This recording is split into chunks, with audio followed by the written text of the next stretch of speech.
Welcome one and welcome all back to NACL Summer 2024. I'm Mazel, I'm joined by Joshi, and what a day we have in front of us. It's full fearless, it's more NACL, and it's more of some of the best tier 2 in the world. I'm excited here, Joshi, are you?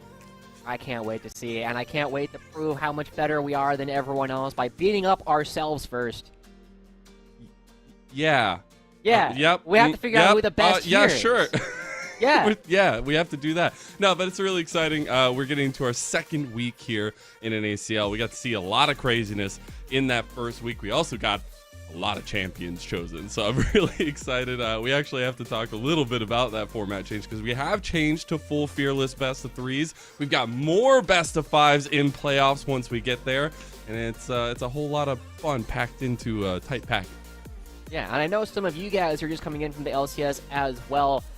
The way that it works down here in the Challengers League is once someone has picked a champion on either side, no one else in the rest of that best of three is allowed to play that champion again. So that means that we're going to get a lot of champions played. We're going to have to reach deep into those pockets. And I know there's some players who really love that kind of environment because we get to see all kinds of crazy stuff come out. Yeah, you got a little taste of it with the regular Fearness now, but now I've come up with multiple different names for it, but the Ultimate Omega Fearless draft is going to be coming at you, so we're going to have a lot of fun with that one. But I'm also excited because we get to see a continuation of some of the teams we saw in week one. I know there's been some teams that we haven't even seen yet in our league, just the way the schedule works out, but I'm really excited to see what we have in growth in a tier 2 league in full fearless going into a second week. But let's go ahead and take a look at all those wonderful teams that we have. Some new faces on the block here, Joshi.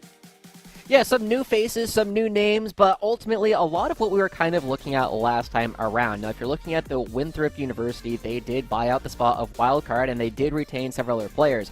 However, Dragonsteel in the top right is Maryville. Everyone that was still on that team last year is pretty much coming back, but they have made a partnership with Brandon Sanderson of all the fantasy book fame, and we will get to see a lot more coming out of that. Similarly, Fear X Starforge in the bottom right, they replaced their scythe and now they have a hammer. They come out with a new one. That's a great change, by the way. Whoever came up with that just replaced the weaponry. But it's really exciting to see a lot of the PC building companies getting into the supporting the league and things like that, and ZXT for FlyQuest as well. It's going to be a lot of fun to see how those partnerships grow, but those partnerships directly impact our league. So thank you to all of the sponsors for sponsoring the teams in our league. Now let's go ahead and take a look at the schedule that we have in front of us here, because I think the most interesting part is we are going to be seeing a couple teams we saw last week as well that I got to cast, which is going to be a lot of fun. We got first and foremost Dragonsteel versus CCG, and then AoE versus Blue Otter.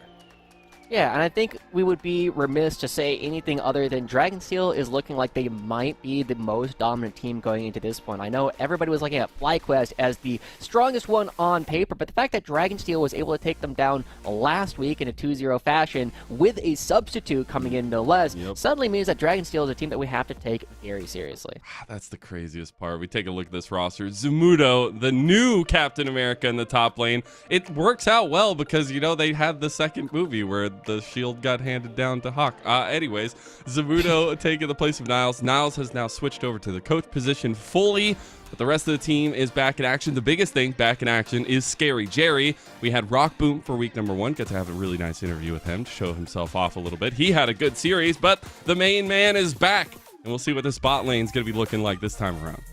Yeah, I know my biggest concern when I was looking at this Dragonsteel roster last week was whether or not they would be able to put together cohesive game plans without Captain America, without Niles up in the top lane directing everything that was happening on the map. But they were able to take down FlyQuest. They had a very strong plan from minute one, and we generally have to kind of give a lot of credit there to UG, Sparx, and Zyko, people that we know have been fairly vocal in their games in the past at helping them find that win. It was some really, really impressive Dalia gameplay there from UG last time around as well. But let's take a look at CCG. A heart-wrenching series against Supernova. They felt like they should have won it. A 3-0, Chad told me in person. But it is a heartbreaking one to lose. It's single round robin, makes it that much more difficult. But it's CCG trying to make a comeback with some big reuniting forces, but also some new names. Yeah, I also know that is not a photo of Trevor. So it definitely isn't. Yeah, But the biggest thing here that we want to point out, a lot of returning members from what we are used to seeing from the previous Cincinnati Fear roster, but also Chad making another appearance, and Crimson, the third member of the Viper Sniper trio, the third brother coming through, trying to find their way. And we know that Sniper has said in the past that his brother Crimson needs just one split in Challengers League before he'll be ready for LCS. It was really cool to see him switch over to top lane. He's like, everybody else is doing it. Let's just go ahead and make it a family occurrence here. But we're getting into it now. Dragonsteel will be on the blue side for this game number 1. The Ziggs immediately targeted towards Manui and Shochi. The biggest thing about those two that I just mentioned is their flexibility in the draft. The Seraphine has been rampant in bans against these two, but the last time we saw them reunited, or at least united on Fear, it was one of the scariest things to approach in draft. We're already getting some of those focuses now. And it definitely makes a lot of interesting things, especially when you have players who are able to play non-standard characters, just because Manui is fairly well known for playing things like the Ziggs, the Seraphine that you've already touched on, and just generally playing mages in general. He's willing to shift his role on the team quite a bit, and that is a huge asset when you're playing up against teams like Dragonsteel, who generally just play a fairly standard. They play good standard League of Legends, but it is a fairly standard way. Yeah. I like some of the focuses as well. Zamudo, a very, very well-known Rumble, even if it hasn't gone well for him in the track record. But they are going to take some ban priorities towards him, who had an incredible series last time around for the newest member of the team, the newest permanent member at least. He also gets the Skarner ban away, but that means Tristana comes in full priority first pick. And I like this. It's not just something that Spyrex is strong on. Scary Jerry can also play it, but crucially, this is also one of Shochi's signature picks. Last year, he was able to get so many highlight reels on this champion, but at the same time, it does mean that we have to get a trade, right? Everything that you pick means that I get one after that. Yuji's going to lose at Talia. It's going to go over. It's going to go over to either Chad or Shochi here, and that means that no one else can play it for the rest of the series. Yeah, that's so interesting. I mean, again, Yuji had an incredible series on it, or at least game of the series last time around. I expect a lot of CC, a lot of follow-up to be here for CCG. They do go ahead and lock in the Nautilus. Yeah, and one of the things that was a massive talking point last split, Lennon, I don't remember if you heard this, but a lot of teams would talk about having certain picks be like playing white in chess, right? You're playing to win. You're the one who's expected to actually take this game. You need to find the win once you have that opportunity to play that champion. Nautilus was one of those, but looking at the roster that we're already seeing from Dragonsteel, Leona is one of the best counters to Nautilus historically, and Leona is very good right now with the fact that you can just mog on people. Yeah, we've seen it just skyrocket, it feels like, in priority. The Ashe as well has been one of my favorite picks here in the meta. It provides so much utility. You can play it in ADC, you can play it in support, but man, those Enchanted Crystal Arrows literally win games later on. The Ezreal, which we have seen in pro play a little bit rising, is going to be the lock-in here for CCG. Yeah, we're getting to see a lot of fairly standard things being traded across the board. Both teams have good range to play with. Both teams have some opportunity to go for engage. So it really sets up a lot of pressure on the jungle and the top lane. The fact that we don't know if this Talia is going in the jungle already does create a lot of opportunities for CCG to try and find really strong counter picks in the rest of their map. Now, we do have to note that this Israel is still on 14-12, not the super strong, but I feel as though people are already ready to jump up and get all the extra ratios that Ezreal has built into his kit. And LPL, we're in 14-11 and people are still playing, so you know why not? We get full focus on some of the bruisers, some of the frontliners, especially for CCG, the jungle matchup. The Maokai is that ban away. The Olaf is the immediate answer by Dragonsteel towards Crimson. Makes a lot of sense. We do need to look at what can actually play up against the relatively heavy crowd control that both teams have already picked for themselves. Now, CCG really trying to lock down the fact that Yuji really wants to play something that's going to do magic damage in this game. And I'm honestly kind of looking at the Karthus is still available, Gragas is still available, but with Talia, Maokai, and the Nidalee already taken away, I mean, we're going to have to start digging a little bit into those pockets to see what Yuji would actually want to bring out. I like the Jax ban here too. They just they know where they want to focus here. The R5 is not going to be as powerful maybe. Ooh. See what the combo could be. We're still really looking for if that mid lane is going to be the Talia or if it's going to be the jungle. Looks like the Kai'Sa lock-in, so CCG having a little bit of fun with it. Yeah, that's a lot of fun. I know that in the past we have seen Kai'Sa played in the mid lane, but recently I believe it was 100 Thieves that actually brought Ezreal to the mid lane in the LCS, right? There's lots of opportunities to cycle these champions into different places. We've also seen Talia play down in the bottom lane. Now, I don't expect any kind of Ezreal jungle. Rafa's not in this game, but it is a spot for people to be very aware of. And we do see Karthus on the other side getting picked up, and now you have plenty of magic damage on the side of Dragonsteel as well. I feel like Dragonsteel get a lot of the picks that they were looking for, though. They get the Karthus. Yuji will be so strong on that. The farming tempo of it will be super important. I think the other thing is Zumudo on the TF was literally like the killer. And then now we get the Yasuo lock in for CCG. So they're trying to cook something up to have an answer to this. Yeah, now, okay, this is fascinating because there's a lot of range on both sides of the map, and it's really just a lot of range tools plus some engage on both sides. Now, the biggest thing that I see as the Yasuo gets locked in is historically, this is one of the best matchups into Twisted Fate in either the top lane or in the mid lane where you used to see it. But that is true in solo queue and not necessarily nearly as true in a competitive sense, because even though, yes, you can throw a gold card and then it gets windwalled immediately, the fact that the windwall is on a much longer cooldown than the gold card suddenly means you are very much at risk of ganks as soon as the windwall actually is used. And that's one of the things that we can see coordinated with the fact that Zumudo and Yuji really just dunked on Surdy last week suddenly means that Crimson is going to have to keep himself safe. The approach to this, though, by Dragonsteel I want to target is the priority in the solo lanes that they're going to have. The solo lanes were popping off last week. Continue that by giving them the TF and the Tristana and have that push to really support Yuji. And I think they're setting themselves up really strongly. Yeah, there's a lot of pressure. When you do have a bottom lane that will have priority, a mid lane that should have priority, and a top lane that should all have priority, it creates a lot of freedom for Yuji to go for it. But we also know that CCG, they have Chad on their team. That means that you got to be looking out for level 1 plays. We're getting into game 1 now. Level 1's aplenty here. Chad talked to me. He said the level 1 last week should have gone their way. They felt like it was at least a 70-30. They ended up losing out on it, but here they come with the level 1 themselves. Not going to catch anybody up here just yet.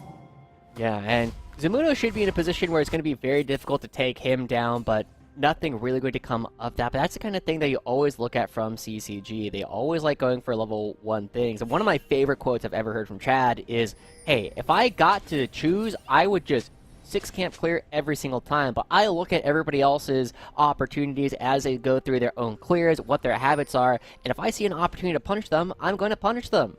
And I think Chad has shown some serious growth over time. I don't think you look back a couple years ago and you'd see him as much the level-headed guy that we see him as now, right? And I think he's grown into a point of a mentor. I know last split he was really excited to working with the newer talent, especially Toasty, and trying to teach him some things, but it feels like he's definitely matured a lot, and it's been really cool to watch him kind of pick it apart, because I know last weekend he really wanted to play the Rengar, but he knew the Xin Zhao was the important piece for the team, and he went for it. And I think those are the kinds of sacrifices that you get to see from Chad that maybe we hadn't seen in the past. And we'll see how well he's able to navigate the lane, because we do have to note, like we said, when there's so much more priority for the other side of the map early on, it does become very difficult to actually go for these paths. And Zyko already starting off with a little bit of damage, but more importantly, both jungles are going to be starting the top side and clearing towards the bottom half. Shochi already level 2 because he did clear that ward. Yeah, I was going to say, he gets a level 2 advantage there, able to push up a little bit further, so maybe that priority not going to be as consistent there for Dragonsteel. But that pathing you highlighted, pretty good for Chad, but I think Yuji is going to be perfectly fine doing Chad's mentality of just full clearing. If he can't, Spyrax in trouble, Spyrax in trouble. Shochi can't get it. Wow, really aggressive play coming out from Shochi, and there's no real threat of a gank. They even spot out where Yuji is on the map. So suddenly Shochi is going to be able to get an opportunity to force Spyrax to back relatively early on. This is a huge play coming out from this Ezreal, blowing all that damage at level 2. Goodness gracious, this top lane is not looking fun for Crimson. It'll get more fun, It'll get more level fun. 1 Yasuo sucks. Yeah, absolutely. I love that we have so much vision being gained by the lanes towards these junglers. Chad spotted out by the Hawk shot down there on bottom side. The Yuji will have a little bit of information to play with. Meanwhile, Dragonsteel the one's pushing on that bottom side, so it could get a little bit dicey. Yeah. For a hook there onto Zyko. Not going to be a whole lot more than just this damage, but one of the big things that I am going to be looking at from Zamudo is how well he's able to move the lanes. Because you are a range champion, you have a lot of control over how these lanes are going to be pushing, but later on, Crimson will have a lot of pressure to just kind of try and kill you, whereas Crimson is mostly just looking for opportunities to go for these all-ins, and now that he knows that Yuji's on the opposite side of the map, he should be a little bit more free to get a lot of this CS under turret. He doesn't have nearly as much difficulty as a lot of other top-lane champions at just going for a lot of this CS, and he can even go for aggressive plays. Yeah. I don't know about that wind wall, though. Hey, it's fine. It's fine. Oh, are they going to leave him hanging? Manui, I would fist bump you every time, brother. I'm sorry. Just saying. Yeah, sorry. The mechanics from the team are really just not coming up here. Can I do it? Yeah. Anybody in chat needs to hit you so you can go ahead and fist bump Can we get some U's in chat, please? Please, in solidarity for Manui, who was left hanging on the rift. I do want to speak about something that is going to be hanging on the rift, though. It is a dragon coming up in less than a minute. Chad is up on top side, both Yuji and both junglers up there at least. We get the engage on Trevor down here on the bot side. The re-engage with the dredge line. The flash forward, though. He's burning. Who's going to burn first? Manui flashes forward too. The Zenith blade connects, though. And Manui has to turn right back around. He's in a lot of trouble now. Scary Jerry gets first blood, and welcome back to the league. Oh man, that's so brutal coming through. We saw Manui so close to taking down Scary Jerry, but we did not see them have an opportunity to come up, and we're seeing Scary Jerry and Zyko right back to their spring ways. Yeah, doing a lot to Yuji here on the catch out as he face checked, but the Skittles do hurt. They are like the little spicy Skittles, I guess, but that bot lane, my goodness. We'll take a look back at top side, though. Well, I really like this path from Zamudo, just going directly down and telegraphing very heavily that someone is on the way, but just means that you can come right on back. The wind wall means that Chad maybe didn't need to flash, but either way, making sure that Zamudo gets out with his flash still intact does mean that this wave ends up being a pretty good spot for the Dragonsteel side. But at the same time, we got to start looking at where the CS discrepancies are coming out here, Mazel. The top lane, there is a small lead coming out from Crimson. This lane does become better for Yasuo before it gets worse. At the same time, in the mid lane, Shochi also really beating up on Spyrex, and this is supposed to be one of the times where Spyrex has been very strong. He has been one of the players that we have pushed very heavily for LCS in the past, and now Shochi, with this counter pick, is already up 3 waves. Yeah, I mean, he's going to have full push in mid. It's going to help get these dragons, help get the grubs potentially as well when those get spawning. So far, though, CCG not willing to put their neck out on the line and go for the objective. Yuji is already over on the other side of the map for the grubs. So we'll see if they, he's just going to start that one up. So far, it will just be Dragonsteel claiming the first neutral objective. Yeah, a little bit surprising, but there is a good back window where Shochi did back away, grab the... Oh, he switched to Ionian Boots. Also, up in the top side where Crimson does not have enough priority to really put any pressure on, and that's going to be 3 grubs going over to Yuji. And we don't even look as though we're going to be having a Dragon trade coming out as is the normal play. Nothing else going to come of it now that actually Dragonsteel can position over on bot side. Even though they're getting pushed down on the bottom lane a little heavily, you can still look to put bodies down there. Chad is on his way. He's looking for a play down here. This is kind of tough. X-Flash. Okay, Trevor just wants it. Seismic Shove is going to be Killer Instinct out of there. Not Killer Instinct, Zenith Blade, sorry. On the other side, Zyko makes it out. Nice little llama play on the other side, too. Shochi in a 1v1 against Spyrax here. Oh, who's going to go down? True Shot Barrage dodged out of Spyrax with the Buster Shot back and the rocket jump out. Yeah, wow, we're seeing a lot of aggression coming out from Shochi. Gambling a little bit on the True Shot Barrage, but not landing it. But we get to see kind of the difference here, right? Shochi on this character can be very aggressive into this part of Tristana's game before the items really come through, is when Tristana is going to be fairly tough to actually create some pressures with. However, Shochi at this point has so much damage in his kit, tries to get all these trades, and that's part of why we're seeing Spyrex, even though he's getting the push, is not necessarily going to have enough of a health advantage to move around. And that's part of why we're seeing Yuji come through, not starting up the dragon just quite yet. He doesn't have a mid laner that's strong enough to support him. They are going to end up getting that push. Okay, the Hawkshot's going to spot out Chad as well on the top side, so they are free to take that dragon. That'll be 100% neutral objective control from Dragonsteel, and they're going to get the cleanse out of bot lane on Manui. Scary Jerry, all on his lonesome, is taking a 1v2, and that presence was felt. Yeah, we're seeing that Scary Jerry and Zyko do not seem to be missing a beat despite missing the last week and also falling down in CLO finals at the same time. So this is definitely a spot where Scary Jerry and Zyko, we were going to be asking how effectively they would be playing as a duo, and so far they are taking off, but this ward is not in the bush. It's not in the bush. Oh my god, what will we do? Zamudo, I know, wait. There's a track record with Zamudo and wards. I'm just going to say that if you missed content in the past, maybe you should go look up the vault. Zamudo, That's true. Zamudo will not know exactly that somebody's there. Might have some suspicions, but Chad's going to go Well, he for knows a now, bit of an yeah. invade now. Yeah, Chad hitting that plant does tell everybody on Dragonsteel exactly where he is. They were pinging that they might have been there anyway. By the way, if you are looking for the vault, we do have a YouTube channel. We do.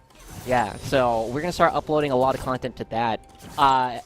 Production will tell me what the name of our YouTube channel is, I'm sure, because I don't remember what it is.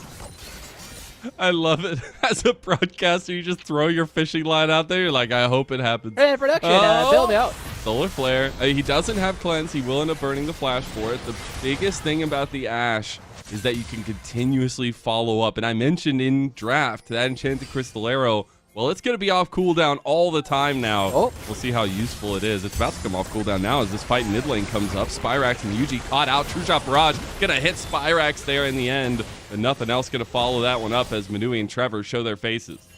Yeah, they end up getting the flash out of Yuji, which is very helpful up against the Karthus, but he is still a couple camps ahead. Ultimate. Okay, Crimson going for the 1v1. All right, Zamudo. A little bit low HP. Don't look at that one. Don't worry about it. I'm not looking. It's okay. You didn't see My it anyways. eyes It was have through been the wall. closed. Yeah. But we're definitely in a spot right now where Dragonsteel is just from their ability to lane pulling out a little bit ahead, and it's mostly concentrating Scary Jerry down here in the bottom side of the map because Moon is a little bit behind. The mid lane is actually reasonably behind because of how much damage Shoji has been able to do and no plates going over to the Tristana at all. But Yuji, he's farming up a storm. He's got 100% neutral objective capture, and with these grubs spawning very shortly, he's going to be looking at a grub again. Yeah, it's definitely looking like that. Wall of Pain's actually gonna miss. It's a very tough skill shot to hit. Tough skill shot's fine. Chad's gonna catch Yuji out here. Yuji flash. really doesn't have any way out, and he's gonna try to walk his way out. Meanwhile, we're getting it back. Point blank bot side. Chad falls at top. Bot side, we got the fight going. Requiem will be cast on a Crimson. Yellow card is available, but not in range. Destiny Ult from Zamudo? wants to go for it. Not gonna go. Oh, they That, wanted the. I want to replay what happened bot lane, though. What was going on there? We got to see that Manu is trying to back right as Zyko is still in the bush, but 1-for-1 across the board. Now Shochi trying to make it another one up in the top side. They realize So is Trevor. no flash, no ghost, no nothing. They want to kill Zamudo. Flash Got comes him? out from Trevor. Coming out from Shochi. 2 damage is there. Trevor is the one that gets the kill, unfortunately, but CCG strike well on top side. Man, a couple of overstays are really brutally punished here. We see that Manui just now trying to go back towards the bot lane, but no, he is changing his route. He's heading towards the mid lane. That's a lot of farm that Manui is going to be losing up against Scary Jerry, but at least Chad finds one, but they don't commit. They back people away. Zyko by Chad! It's not Chad on CCG, it's on Dragonsteel, baby! Yuji kills him, and now they'll be able to get 5 grubs total. Oh man, Choji's gonna try and go for a steal, but that's a huge oversight coming through from CCG, and Dragonsteel will punish. They go in, they say, huh, what's that? Trevor has just backed away? They thought we were giving this? Absolutely not. This is all for us, and now CCG falling further and further behind. More and more farm is being lost. They're trying to find something on Scary Jerry, but Scary Jerry knows that he is the play. He knows he needs to back away. Do just that. Shochi in a little bit of trouble. He was very strong in mid lane, is though. close. Is it going to be enough melee range? It's Zamudo! Flexes all over him. Oh man, it's so close. Zamudo was right, though. He's the one who had the little bit of extra damage, and one auto attack is the difference between Shochi living and dying. It even cost Crimson his teleport as they come up to try and save their top lane. But it is going to be a couple of plates going over, so it's not all lost. But that's a tough look for Shochi. Yeah. I mean, that was Kraken Slayer dip right there, baby. Trevor blocked down by Enchanted Crystal Arrow. Scary Jerry's trying to get an angle over here. He's going to start tanking the tower, though, but Yuji's here with some damage. Chad blocking off the exit from Dragonsteel. Zenith Blade does get Zyko across. Yuji's going to sacrifice his life for a double kill. They try to get the Solar Flare on Manui, but they can't connect it. Zyko trying to go forward, but isn't going to find any further purchase. Dragon is up, but junglers are down. Spyrax takes a first turret in the side lane. It definitely feels like a big difference in shot calling right now. You can tell that Dragonsteel is constantly looking for things, and CCG are kind of struggling to actually make these plays happen. It does mean that even though, you know, we see kill go over from CCG during this fight, that's 2 going over to Dragonsteel, and crucially, the money's going on to potentially the worst targets for CCG. Yuji finding another kill here. We see more and more gold going into Scary Jerry. There's going to be a very tough time for CCG as the best scaling parts of Dragonsteel are getting super strong. They have 3 Kraken Slayers already ready to go. Yeah, we talked earlier about a style that Yuji can bring to the table and kind of just farm for the Karthus. They have a lot of setup with the Enchanted Crystal Arrows. Honestly, you're driving a beautiful drive right now for Dragonsteel, if that's the name of the game, because they have so many options when they are ahead. While CCG, they need a lot of time. They need a lot of setup for their composition. Shochi needs to be set up better in the side lane, that's for sure. He's going to be in a lot of trouble here. He's going to flash out and should be in safety, but that dragon will not be. Dragonsteel claiming it. Yeah. But will CCG steal the dragon? No, they will not.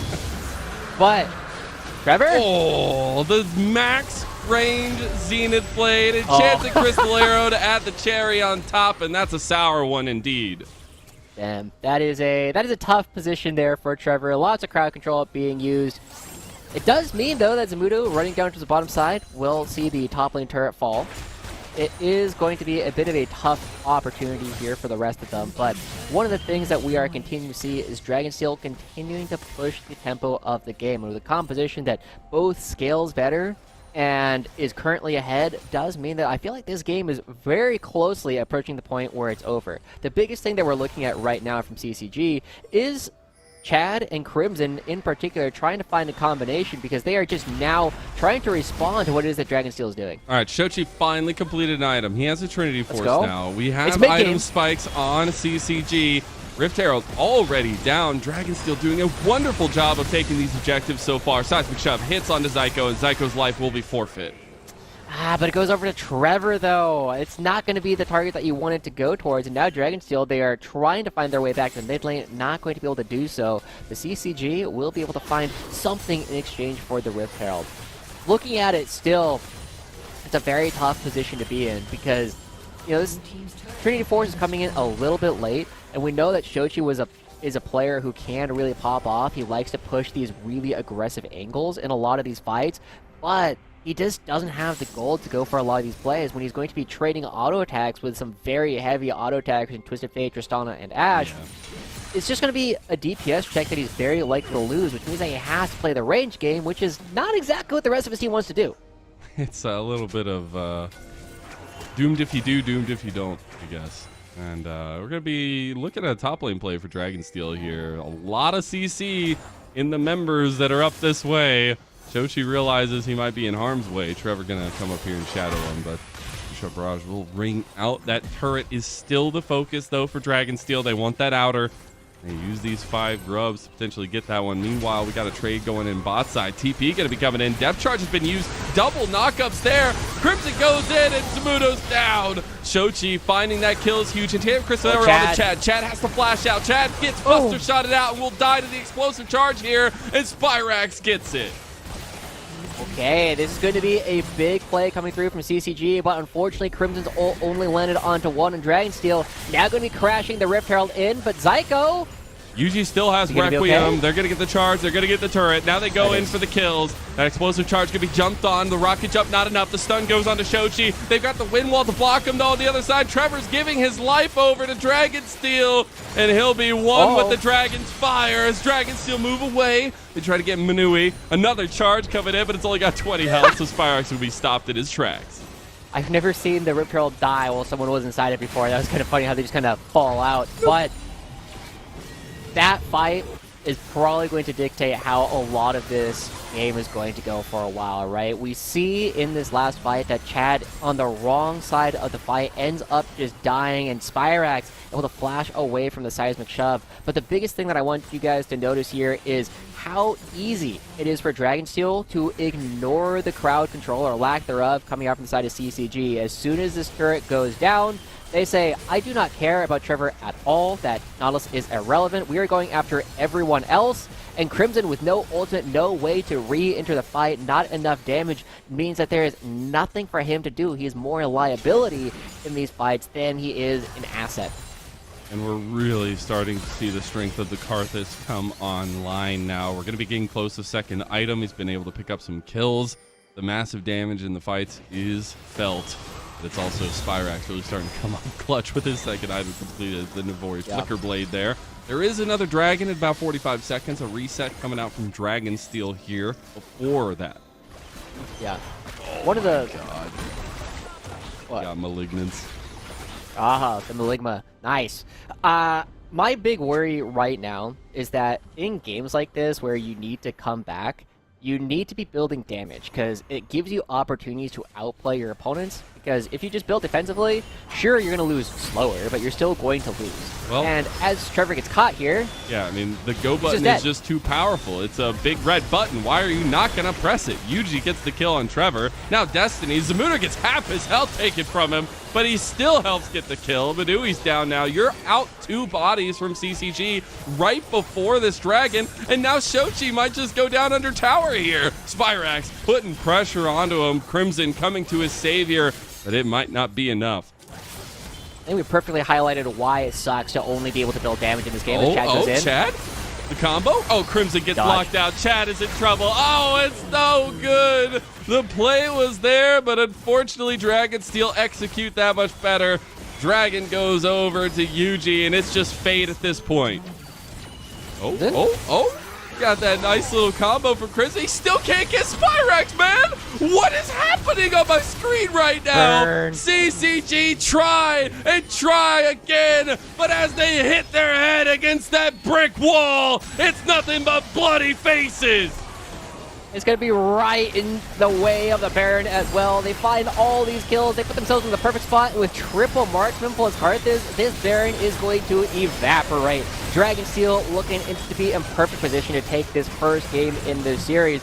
And that means that we got to start looking at what we can do for CCG going into the next game.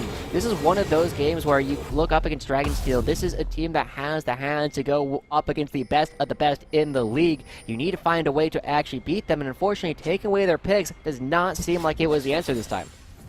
They are upset that they were unable to find a positive experience in finals in spring. They are wanting to make amends, and honestly, it has been a storm to be reckoned with, it feels like, for Dragonsteel. Honestly, the biggest part has been Zamudo's entrance into this team. Like, Niles was such a big influence of how this team played, and Zamudo is fitting in so well, and we see it to be such a detriment to the other teams in the league so far.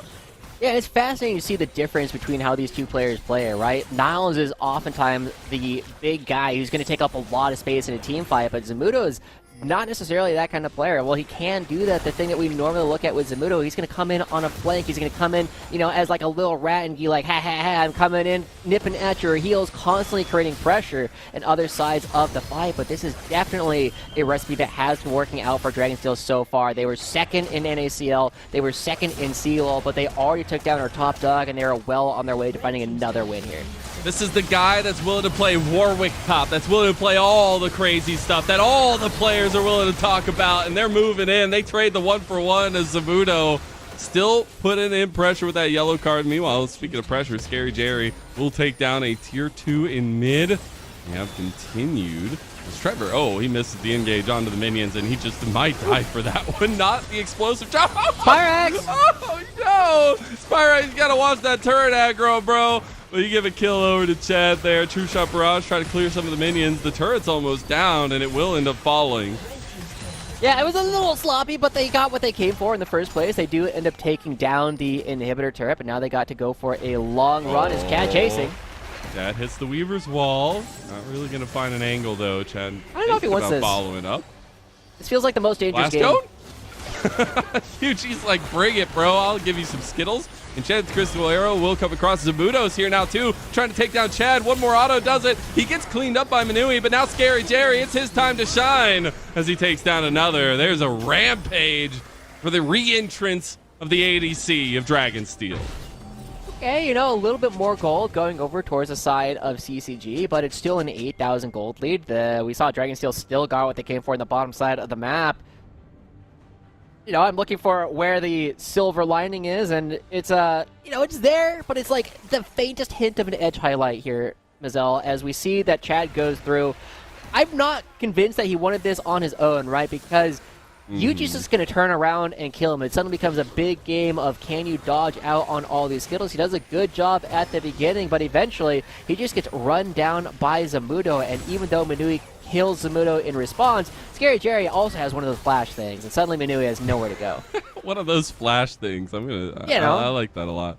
It's fancy new technology. And I think I didn't have that when I was level 12. we didn't have that when we were kids. We had to walk uphill both ways. Anyway.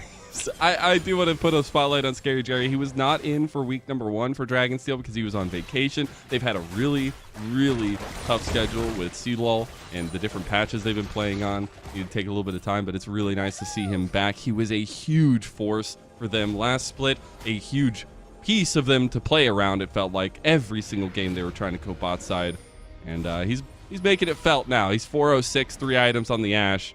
We'll see if he can continue. Yeah. I think it's worth noting that Scary Jerry was our recipient of the most improved player in spring. I know there was a lot of question, particularly from the color casters. Mazel was the one true believer. We'll get back to that in a bit. Oh, Gina played on Trevor. Trevor's health bar just doesn't exist. A TP from Crimson with a flank from Chad, but Psycho goes for the counter play. The Zenith play, Chad just can't even press his buttons. Meanwhile, Yuji's singing a sweet song, and Crimson falls to Zamudo. We'll get that trade back, though. Spyrax jumps to his death. Zamudo going for another one. Going for maybe a double here. Can't get the distance, though. Scary Jerry onto the turret here. And now Dragonsteel are breaking down the base by CCG.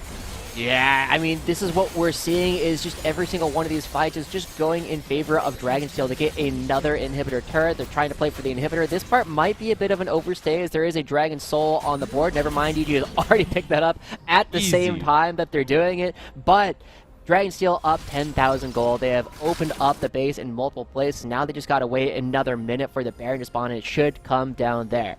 But I do want to go back to what we were talking about with Scary Jerry, right? He was our most improved player last time. It's hard to get that 2 splits in a row. I think this is a split where he's going to have to try and show us that he is actually a most valuable prospect. And if he can continue playing like this, that could be something where we could be looking at his name towards the end of the season. Yeah, I mean, it's him and Sajed, I feel like, for some of the top spots in the ACL, in the ADC position. We'll see as they duke it out for that as time goes on, but I expect a renaissance potentially for Dragonsteel. As we've said, they've been so clean so far. And I think the big thing you mentioned before we came into this series was just the clarity of their shot calling and the decisiveness. It's been on point here. Maybe Spyrax lacking a little bit, but when we see them come together, it's been very decisive. Yeah. And it's very tough for CCG to do anything, right? Their only crowd control is coming from Trevor, or if Chad finds something from Fog of War, it means that it's a very difficult position to be in because you have the damage maybe, but Shochi also with a Warden's Mail. I don't even know if he has the damage to kill any of these players on the other side of the map. So you're creating a situation where you have some tools, but you don't have the poke from Kai, so you aren't putting any pressure on your opponent. It's just hoping something like this happens and the hook lands. Oh, if Psycho gets caught there, he might actually die. And Chanting Crystal Arrow connects on a Chad. Solar Flare on top, and he's blinded by the light. Put on some sunglasses, man, because Dragonsteel are coming to town. Trevor's just going to have to stand there and watch him explode as Spyrax picks up another one.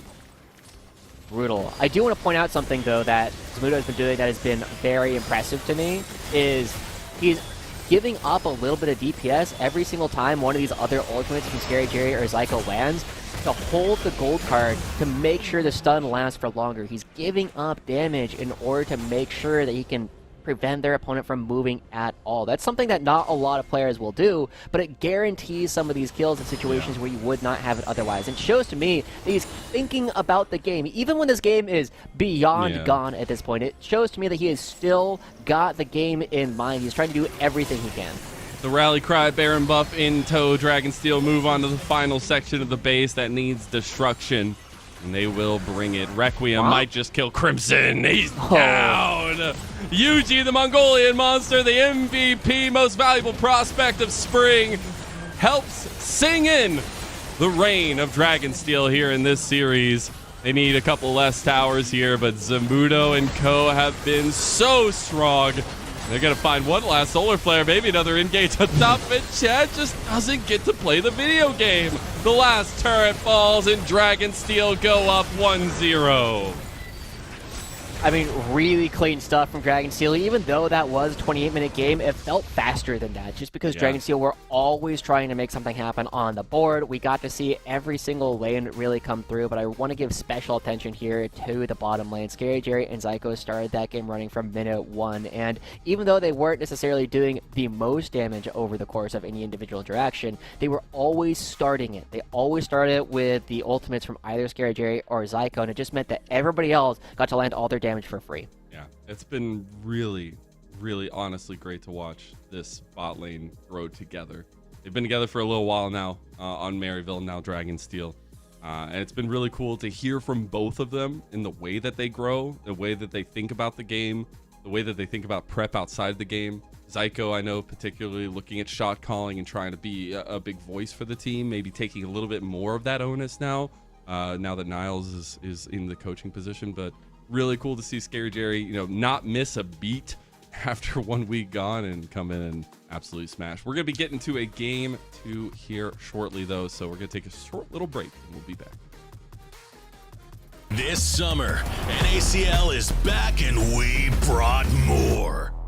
More Fearless. It would be DSGU locking in the Varus because they can't take the Orianna either way, but it's Aatrox banned instead. More Creators. Wait, I didn't change the competitive. More Best of Fives. More money. During the NACL Super Weeks on weeks 4 and 5, we'll give each NACL team 2 money matches. More Surdy. Summing up onto this stage again is my chance to prove that I'm the person who should have been promoted to the LCS Silver Take-On. More stories. More partners. More prospects. More futures. More colleges. More SmackDown. More Cowboys. More NACL this summer. More. The future of the LCS starts right after the LCS. More.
Welcome back to NACL Summer 2024. I'm Mazel and joined by Joshi, and what a game one it was.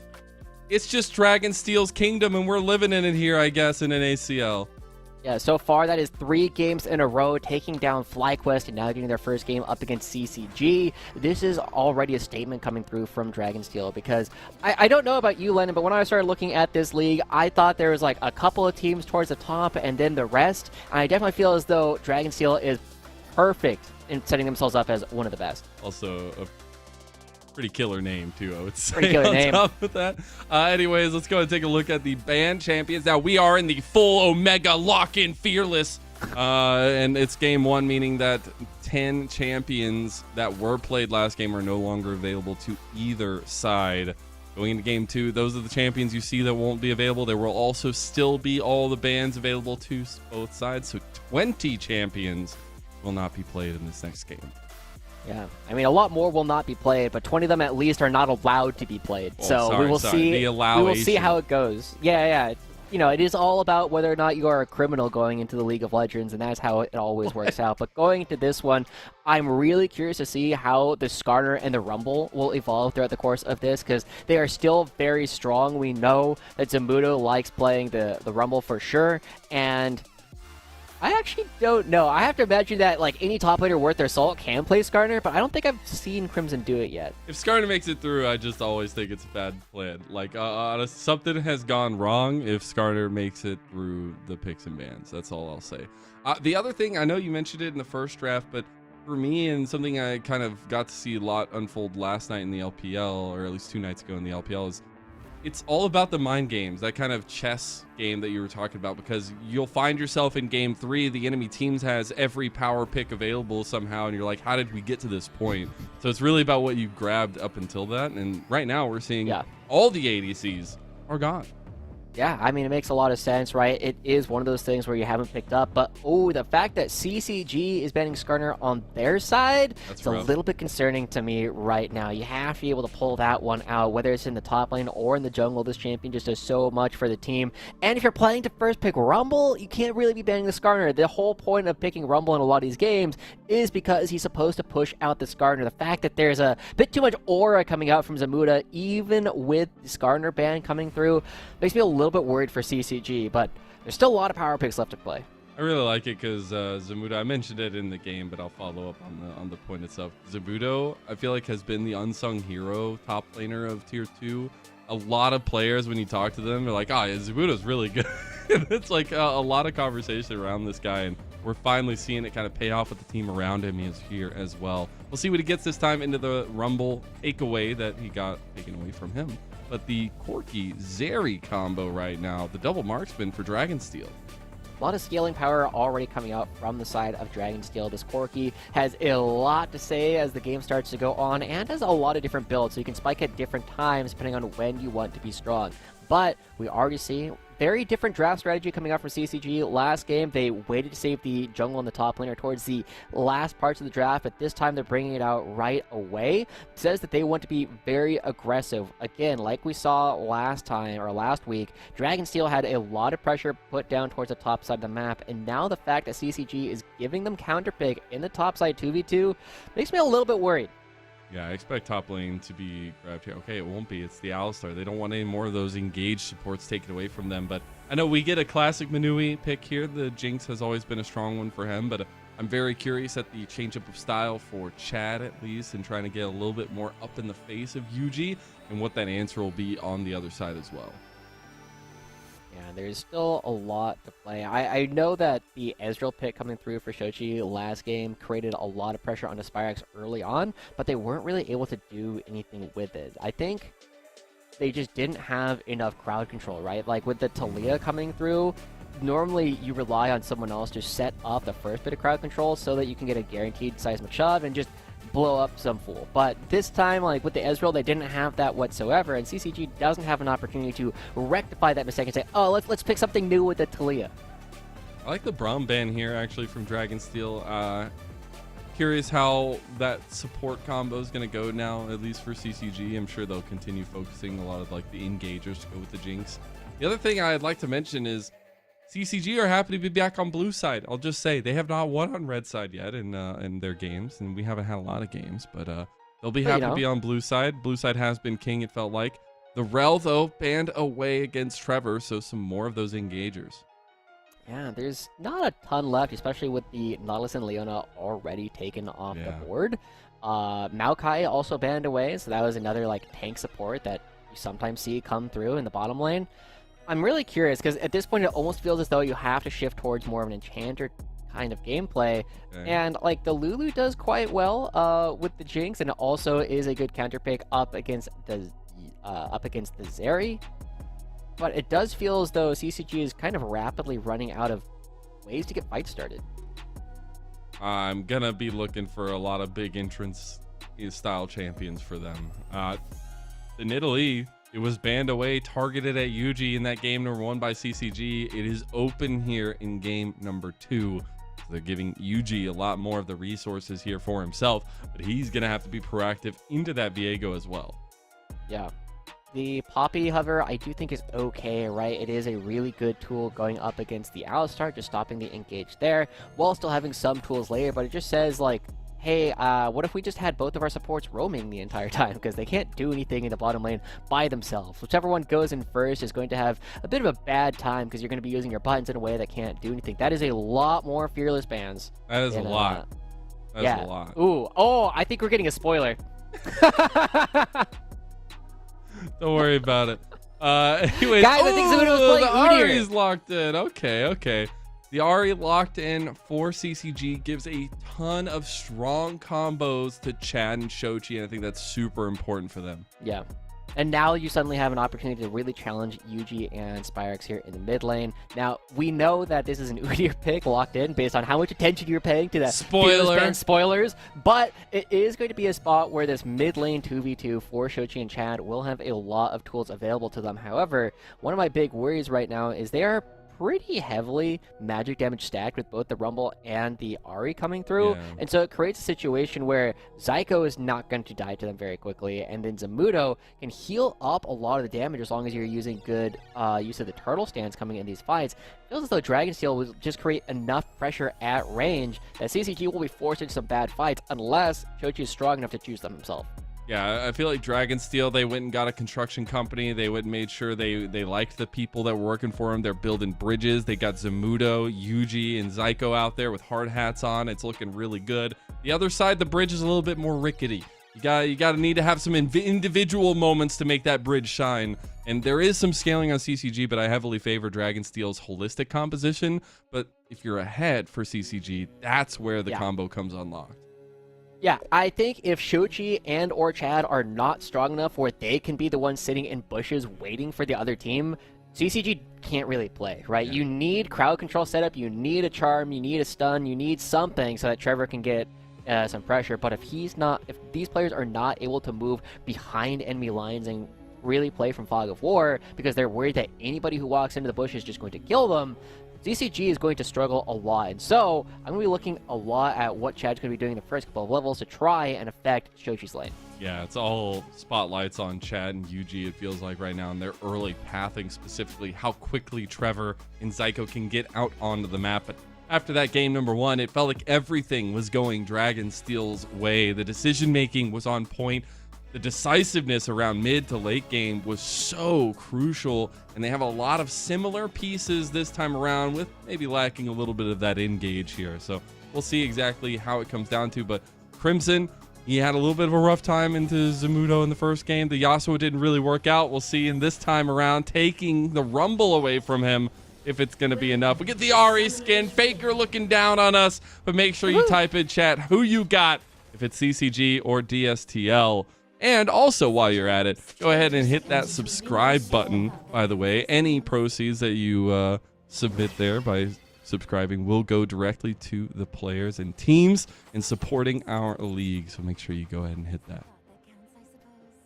As you start looking through this one of the big things that I will be looking at again is Nidalee. We didn't talk about it during the Champion Select, but Nidalee, there's been a bit of a meme recently about NA Rumble and NA Nidalee, especially in relation to, you know, how we were known for playing Jace in the past. So this is definitely going to be one of those games where if Yuji can pop off on this champion, it'll create a lot of pressure, and he's got some really good opportunities for duels. However, the thing that he's missing is crowd control in the mid lane. Right, it's very difficult for him to go towards the mid lane, find some of these pressure points. Instead, he's going to have to be relying on mostly the top side of the map in order to try and find some of these early advantages.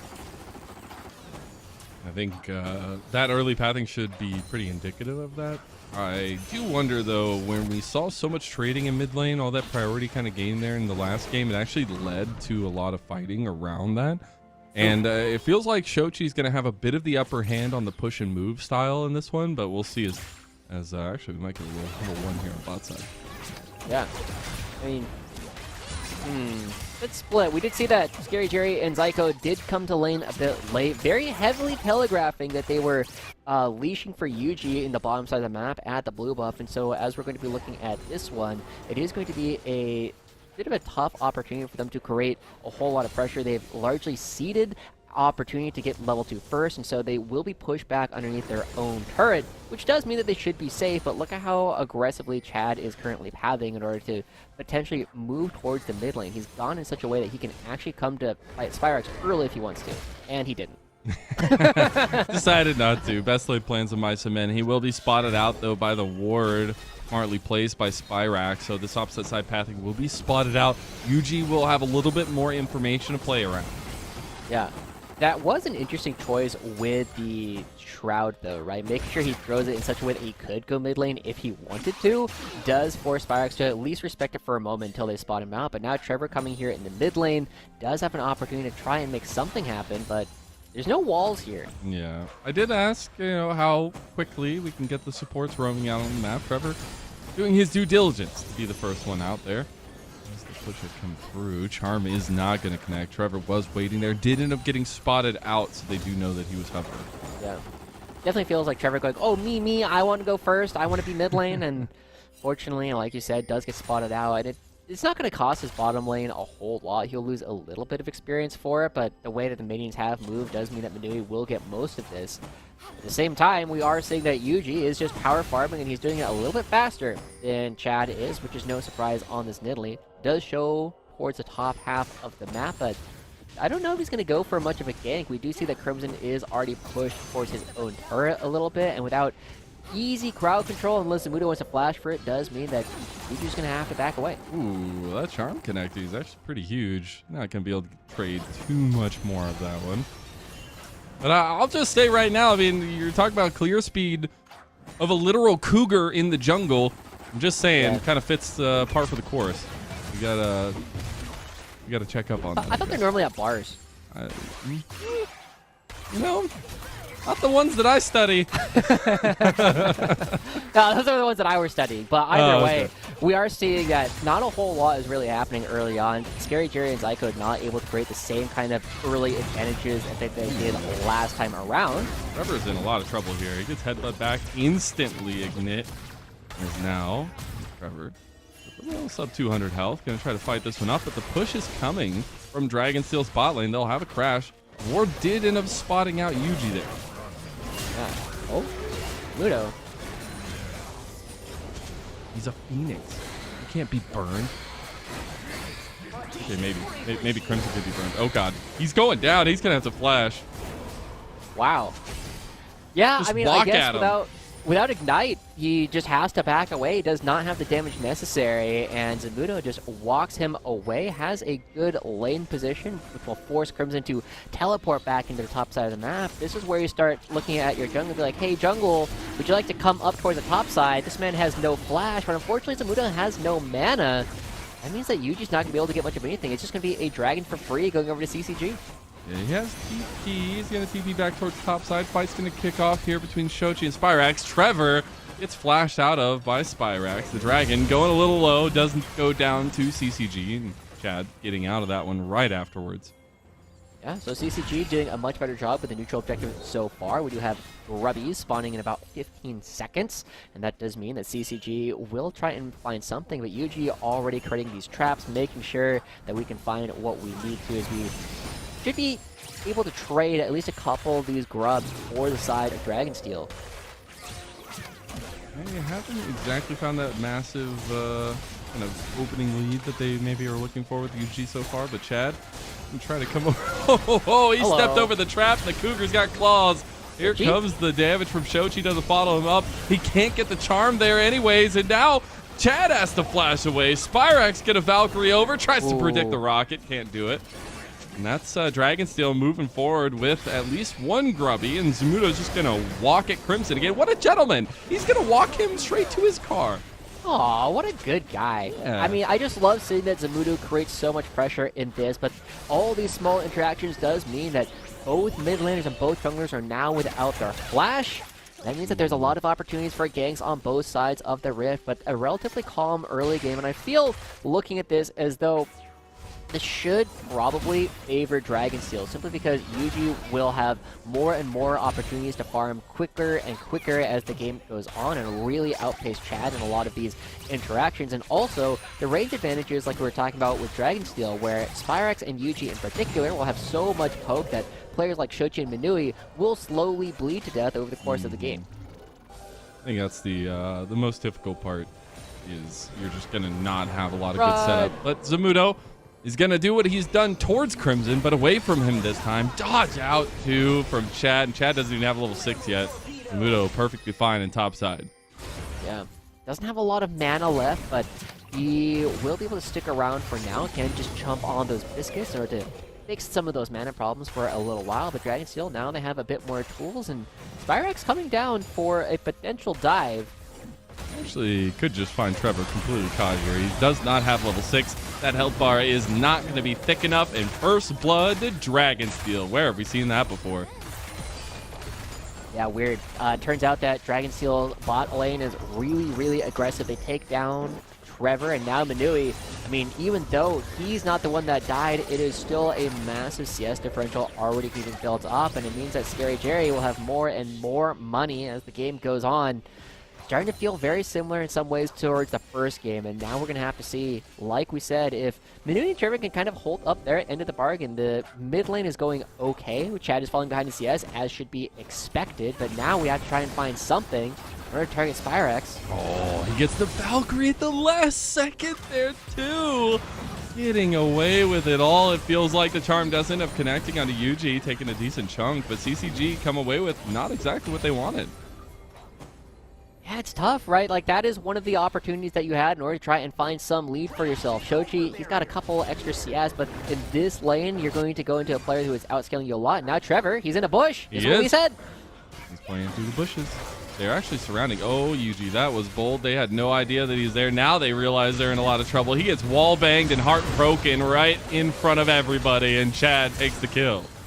Yeah, Zyko will be able to get out, but that's exactly the situation we need to see from Trevor and the rest of CCG. They need to be strong enough to wait in these bushes for people to get caught unawares. Now, with the first kill going over to Chad, that does alleviate some of the issues that they were having, but we're going to have to see that a couple more times because Shochi is still not in a position where he is stronger than Spyrex, and that is a worrying spot for Shochi to be in. He was definitely one of the players that I was looking at last split as potentially a dark horse for most valuable prospect. It didn't quite pan out, but he's going to have to come up with something soon. Have to find a way to unlock that mid lane here in some way, shape, or form, because Spyrex will just continuously get stronger as time goes on. Zabuto, dodging out of the equalizer, says, I don't want to walk on your red carpet, sir. That one's not for me.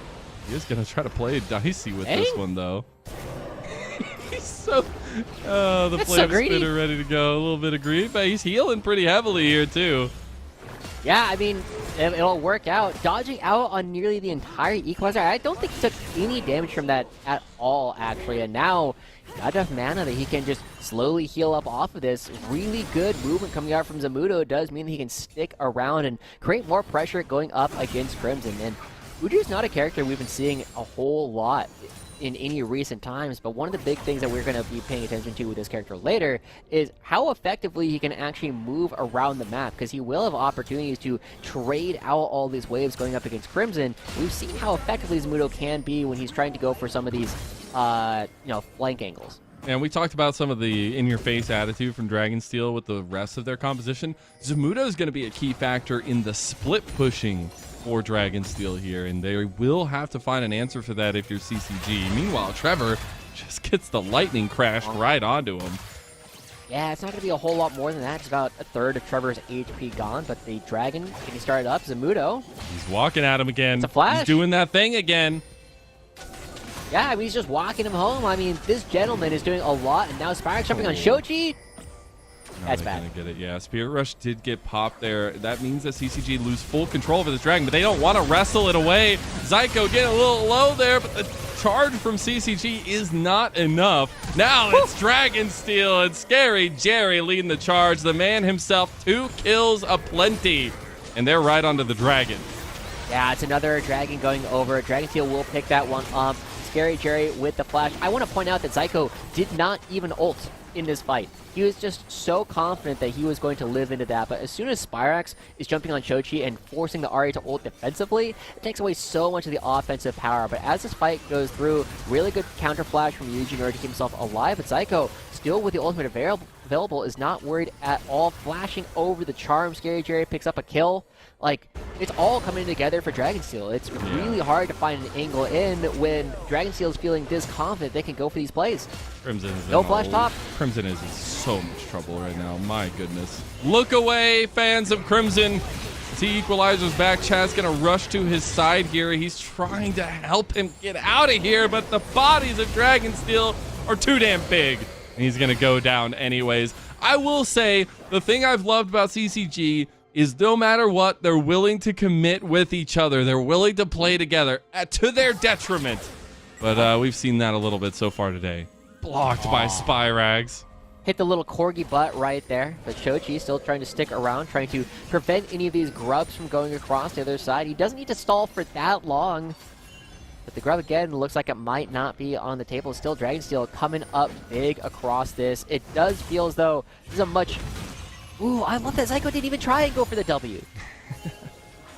Just looking for the headbutt back if he can get it from the pulverized. But now Zamudo TPing back in, presenting the full might of Dragonsteel. CCG want to contest here, though. Flame Splitter is going. Zyko being cooked up like a hamburger, but he's still half health. Pops that Unbreakable Will, and he's untouchable now. Scary Jerry moving forward with the lightning crash. 5 bodies strong from Dragonsteel. Snuff out the flame of CCG. Yeah, we are very rapidly approaching a spot where CCG will not have the tools to fight. It's very similar to last game where everything just seemed to be going wrong. There is one Grog that got picked for CCG, but 4 going over to Dragonsteel does mean that you get most of the benefits that you're looking for. And it does feel as though Dragonsteel is just coming out ahead in a lot of these interactions. And Scary Jerry, with this Static Shiv, is going to have so much opportunity to push out these waves. He will get a big burst of damage every time he gets a kill in these fights, and he is the richest man on campus already. Take a week off, comes in, big poppin'. Yeah, he was clearly grinding. I mean, look at that. Clearly. Up almost 30 CS there. You also have a 20 CS lead in jungle. You have a little CS lead for Zamuda on top, and Dragonsteel can do no wrong so far. The only thing going for CCG right now, they did get the Malignants completed there in the mid lane for Shochi. Pretty big, but you're really waiting on those item spikes, and when Viego gets behind, you're just a heartbreak kid, it feels like. Now Zamudo actually going for the flash play here onto Shochi, going under tower too, can't get him in the end. He's burning, but it's not going to be enough. The healing coming through from his refillable pots. Now Chad finding the horns there, while in top side, it was a little scuffle between Crimson and Spyrax. Yeah, everything though just feels as though it's going over Dragonsteel's way. You bring a multiple down towards the bottom side of the map, forcing Chad to take away some of this farm from Shochi because it'll just go to waste otherwise, and Dragonsteel left uncontested in the top half of the map. They're going to be starting off the Rift Herald at the same time. The thing that I'm loving about this version of Dragonsteel, and kind of what we were seeing last split as well, is how much pressure they were able to put across the entire board, because they have very strong players in every single role, and they know it. They have a lot of control, and now this is one of the biggest things that we're going to have to look at, is how well they actually play around these objectives, is, you know, can they control things? They were relying a lot on Niles creating space in the fights before, but this time they're just making them uncontested. Yeah. Maryville, now Dragonsteel, were always a team that looked so damn good when they were ahead. It was when they were behind that was the problem. Zamudo going for the solo. He finally gets it, and he gets out. He says, I take what's mine. Wow. I mean, it took a while, but I mean, this Leandri's on the Udyr doing so much damage. Crimson cannot deal with it whatsoever. And should you find a charm? Gonna go for the alcove gameplay angle. Spyrax is unawares, and he gets the hit into the wall. There's the damage down. Keeper's verdict on top of it. Chad comes in for the shutdown. All him. I love All to Chad. see it. All Chad.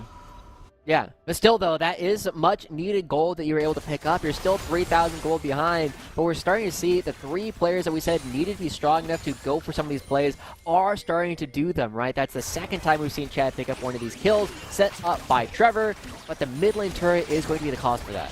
I did all that bridge building analogy in the draft and stuff. I feel like we're playing like Fortnite right now. It's like your first time playing, and the kid that you're facing up against is like building a sky tower ahead of you, and you're literally trying to build like one little piece at a time. Right now, Dragonsteel is that kid that's building the sky tower. We'll see if they can continue to do so. Yeah, he's much younger and just way better at any game that can possibly play.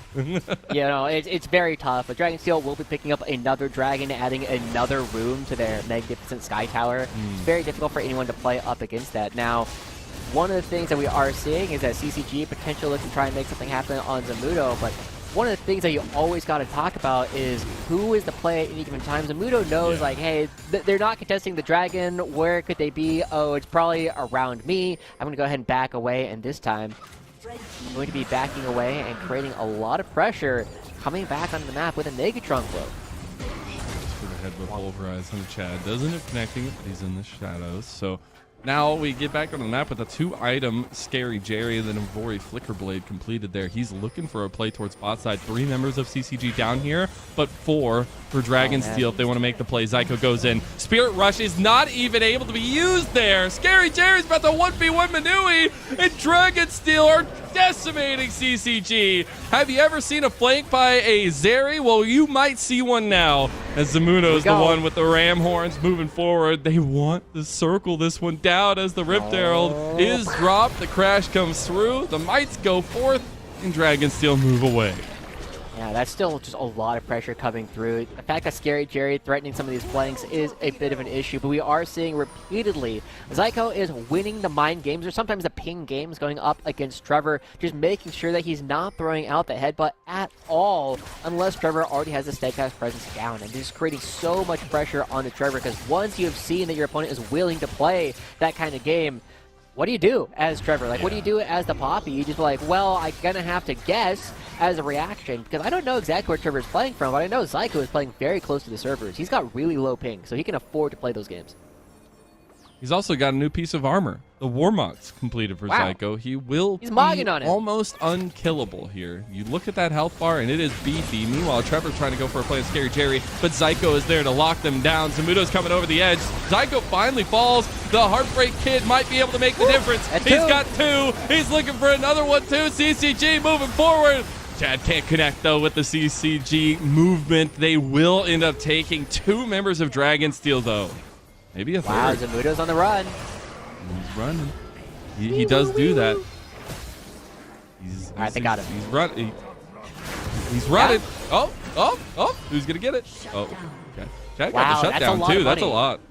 That's a lot of money. We are starting to see the reset comp, like what it can do when it actually has the tools to get some of these fights. We saw that Trevor in that brush not swept at all, and Dragonsteel a little bit too confident for their own good. End up losing a couple of members, and like you said, so much of that money going over to Chad. Some of that going over to Manui as well, and now they're creating some pressure, but Zyko looking for Shochi. Where have we seen this one before? He does not have Spirit Rush. He does have Flash. Spyrax is here. Zyko delivering justice to Shochi, and Spyrax gets the kill. And that's a really tough position to be in because suddenly this Baron is on the board. You don't do it as fast as you did it last game. You don't have as many marksmen to actually make these plays happen, but it is still very threatening with both the Zeri and the Corki. And now, trying to find something on a Spyrax. Oh, can't get the distance there. Tried to get in range for the steadfast presence. I did not know that Valkyrie didn't leave a trail anymore. Not the constant one. In the moment it does, though. Meanwhile, Manui locked down. Oh, no. How did this even happen? Scary Jerry is on a killing spree now, and he's going to be in the nightmares of Manui. Yeah. Yuji hits the spear. Does a big chunk to Crimson. Still have a minute and a half for another Dragon. Spyrax still going to take even more. One of the things that's been fascinating to me about like watching Spyrax is because he has been so good for so long, is it definitely feels as though he's just like pushing limits way harder now than he used to. Just kind of say like, what happens, right? That's why he died in the turn before. My God. You're going to find Crimson here in his own base nonetheless. Scary Jerry, though, getting low. Oh, he dashes out the wide wall and might just be out of there cleanly. Zyko willing to give his life for the team, and he does just do that. And it goes over to Trevor once again, unfortunately. With a minute left until the Dragon, though, this is a lot of pressure coming out from Dragonsteel, and we didn't even talk about the fact that a third of the bottom lane turret has already gone down to Zamudo. Here's Chad. Yeah, I thought he might not get it in time, but just gonna run out. That was, it was close, you know? Yeah. I'm actually is really that what curious. we say? Yeah, close. Yeah, it was close. It was close. I'm actually really curious what your thoughts are on this, because I know in the past Zamudo has had the Zamudo champion pool, right? And Dragonsteel, or Maryville before them, were very much dictated off of some very meta picks coming out from Niles, who used to have the Niles champion pool, but eventually like calmed down. He was playing like the Aatrox quite a bit. He was playing a lot of very standard He tanks threw in the for his team. Pantheon every now and then. Yeah, that's true. That's true. I'm actually really curious because the Niles pool and the Zamudo pool have very little to do with each other. Oh, yeah. So I'm actually kind of curious like how those conversations are going. Yeah, I'd be really interested. I actually think Niles probably having a lot of fun with it. Crimson not having as much fun though, unfortunately. Did you know that my Zookeeper status coming in here that Cougars can leap up to 40 feet horizontally, and I think Crimson's learned that just now. You gotta be careful. That's like 7 Warhammer boards. It's crazy. They can also jump 18 feet from sitting. So, like, if they're just sitting around, they just jump 18 feet. I can do that too, actually. I don't think that's very impressive. Oh, really? I'd like to see I'll do that. it We're gonna right have to now. record it. We're going to record this one, though, and it's a death. And it's a big catch-out by CCG on Zamudo, who gets caught in the side lane yet again. I mean, that gives CCG some opportunity. Crimson is alive right now and has a teleport. I think they have to flip the Baron. Hey, Why not? They're just going to go for it. They have the numbers advantage right now. They're going to try to burn it down. Yuji, our reigning most valuable prospect. Can he make the difference? A huge spear right onto Manui. And already half his health down. CCG are committing to the bit, but it's already one down. And now the resets for Chad not going to be there. And Dragon Steel, they're turning the fire of the Dragon's Breath right onto CCG. And a double kill for Spyrax. And it's raining in the dominance here as a triple kill comes across an almost 10,000 gold lead and straight to the big purple worm. Dragon Steel can do no wrong in this. Yuji going nuts with a couple of those spears landing back to back, just killing Manui from full HP with 2 abilities. It is complete domination coming out from Dragon Steel, and now they're going to be getting not only the Baron, they're also going to be getting so much pressure on the top side of the map at the same time as Spyrax picks up 2 kills for himself, taking down that structure, and they are so close to ending this one in a 2-0, but maybe Spyrax might have overstayed his welcome a little bit. Yeah, I think it's a little dicey. How many times are we going to see people get caught in the side lane here? They're going to actually TP for it. Spyrax has no mana, and he's about to kill Trevor. Luckily, they sent the backup, and a shutdown goes over to Shochi. Honestly, a little bit impressive how long he lived. Okay, this is a crazy thought, Lennon, but I wonder if Spyrax was supposed to run towards the members of CCG so that they killed him faster.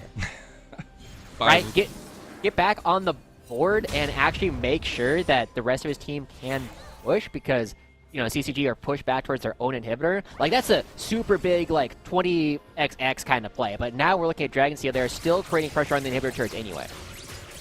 They're going to keep pushing that bot side. Manui trying to get a little bit of the standing gold, where he gets 1 turret for 2 inhib turrets in his base.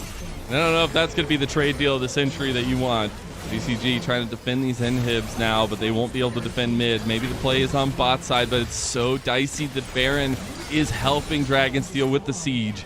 Looks like they want to pull off of it now. The Baron empowered recall is going to help them recall.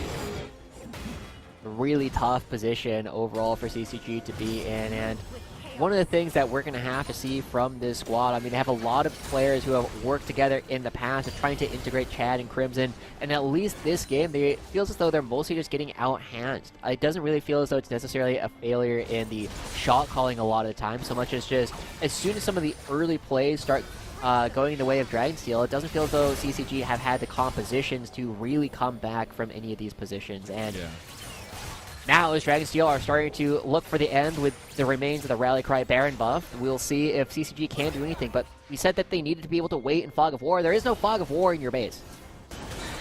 Yeah, and honestly, I know we've had a lot of big spotlights for Dragon Steel. Trevor looking for a big flank, but not really going to find it. But I think Yuji deserves a ton of praise for this one, who is facilitating a lot of the game, but he has stepped up in the later game with his item spikes.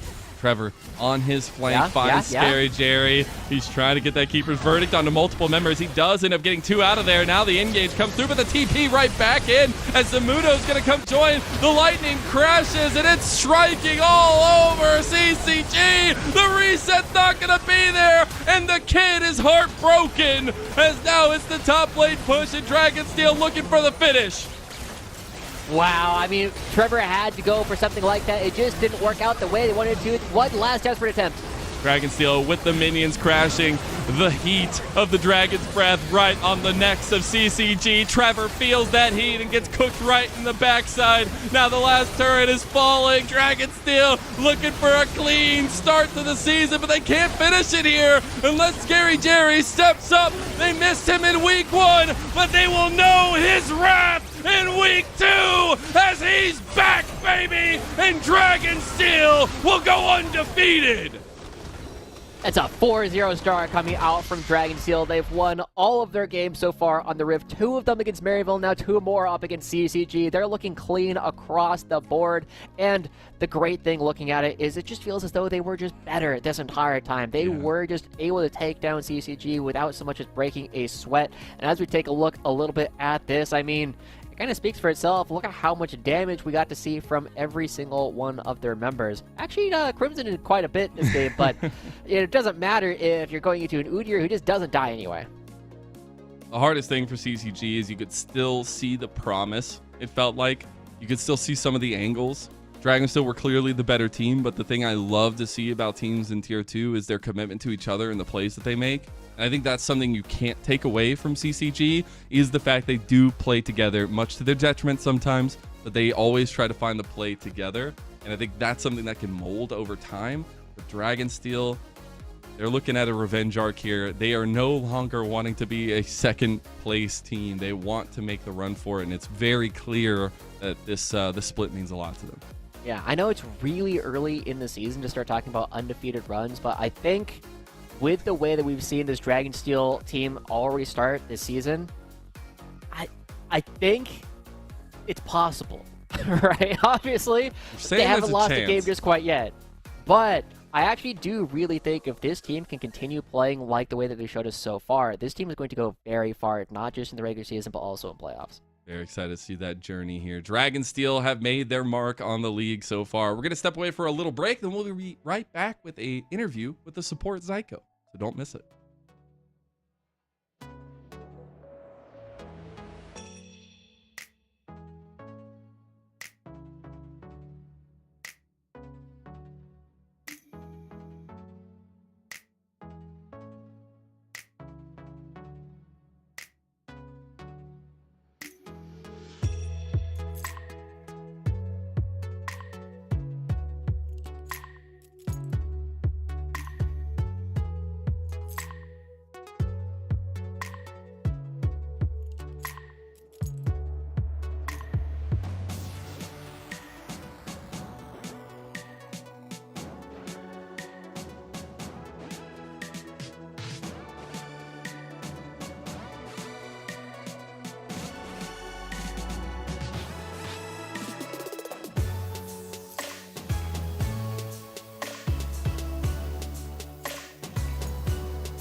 This summer, NACL is back and we brought more.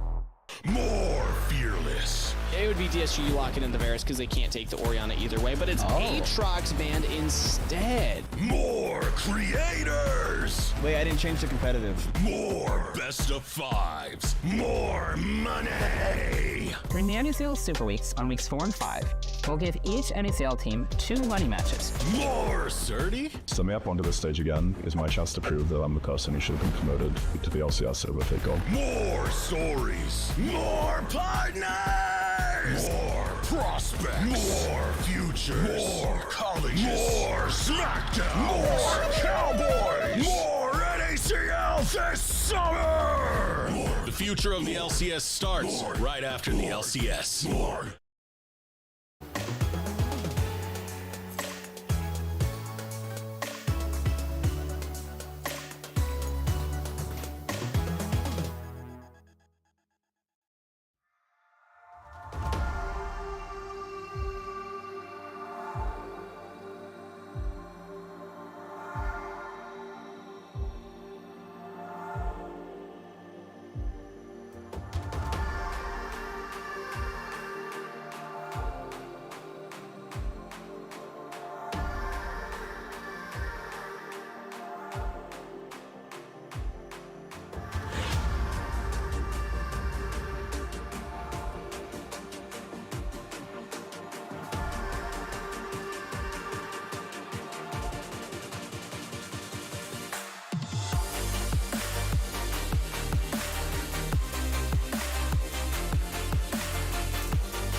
Welcome back, everyone, to the Rally Cry post-game interview. I'm joined by none other than the man, the myth, the legend, the support for Dragonsteel. We are with Zyko, and what a series, what a start to the split. I just got to ask you first and foremost, what is the theme? What is the mindset coming into this second split where you guys were second place last split? It feels like you're gunning for first here this time around. Our mindset's like pretty much the same from spring split. Just come into every game and just do our best, try to win. Pretty much it. Easy as that, I guess, huh? Just words of wisdom. I do want to talk to you a little bit about what this season so far has been for you. You obviously had taken over a lot of the kind of direction, it feels like, in the bot lane, but you had Rock Boom for week number 1. Felt like you guys didn't skip a beat there. Do you have any thoughts on working with Rock Boom in that week 1 and kind of anything that it taught you? Like it was really nice working with Rock Boom, just because like he's very like receptive to like criticism and all that, and like he listens very well to comms. So like usually with me and Jerry, like Jerry would like talk more, but then like with me and Rock Boom, like I had to talk more, like in like lane and stuff like that. So it was like a very like different dynamic to begin with. But all right. Yeah, but you're back with your boy now, and you had a hell of a series. So how was that coming back with Scary Jerry? Was there anything that you guys are working on, particularly in the 2v2, or anything that's changed from the style you approached last split? Or like, so basically, Jerry was in like Mexico until like today, and I was today. Yeah, until like today, and then like I was like I also got back like an hour before our game. So then like, love that. So, like, hey, the synergy's on point. We came into it with like no like 2v2 like practice like at all for like this split, and then like we just like talked like before the game started and just like what we wanted to play, like what we thought was like good, and like try it out. So that's terrifying for the rest of the league. I'll just say that right now. That is absolutely terrifying. I do want to talk about you specifically, though. I know last split you talked to me a lot about your confidence and wanting to feel confident in the plays that you called, your direction, and the shot calling. Now, shot calling has been pretty damn clear so far for Dragonsteel. Do you feel like you've stepped up in a lot of that direction, or has that still been a growing point for you?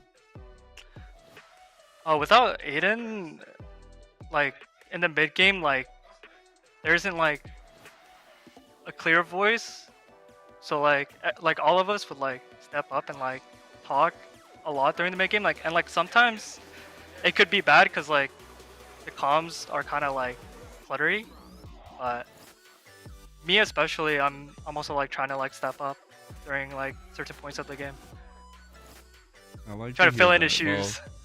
yeah, it works out. Real quick before I let you go, do you have any shout outs you want to give?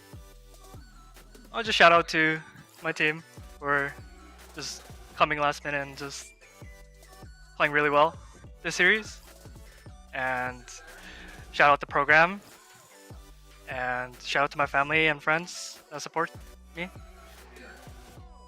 Shout out to you, man. I'm sure we'll get to talk to you guys very often this split. But thank you so much, and we'll bid you adieu. And to the audience, we'll be back shortly with yet another series. It'll be Blue Otters versus AoE.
Welcome back, one and all, to NACL Summer 2024. I'm Mazel. I'm joined by Joshi, and we're going to be getting underway with our second series of the day, and it's Blue Otters versus AoE. It's going to be a lot of fun, I'm sure, but we also get to see Blue Otters for the first time with the split, so should be an interesting temperature check.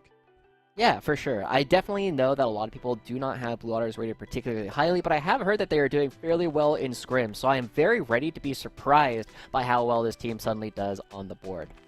Excited to see what those scrim bucks have to offer us, but let's go and take a look at the schedule here, as we already have gone through our first series of the day. It was an interesting one for sure, a Dragonsteel dominant one, if you're a fan, and it was a 2-0.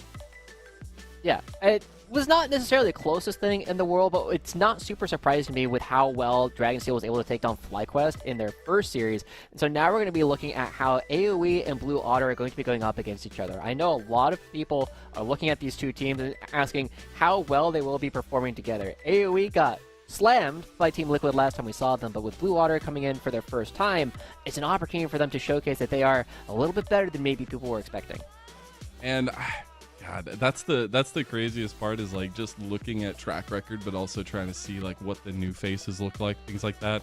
Very interesting. I want to go ahead and take a look at the AoE roster when we get a chance here, because it is a curious one indeed, as I think we have some big names at the seed, and also Wixie coming out of retirement there, the mini retirement, to rejoin with Breezy.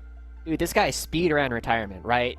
Literally 18 hours before he was announced that he was on a team, he was like, oh man, I'm so glad I retired. And then he immediately comes back out. So clearly something had changed a little bit, but this is a team that has a lot of pieces that we have known has been strong in the past. And I think the new one to a lot of people is Cupid, who is, as you can see, a VTuber who plays a lot of kind of like enchanters in the mid lane, well known for the Seraphine and Lux in particular. And we will see how well that actually translates into Fearless Draft.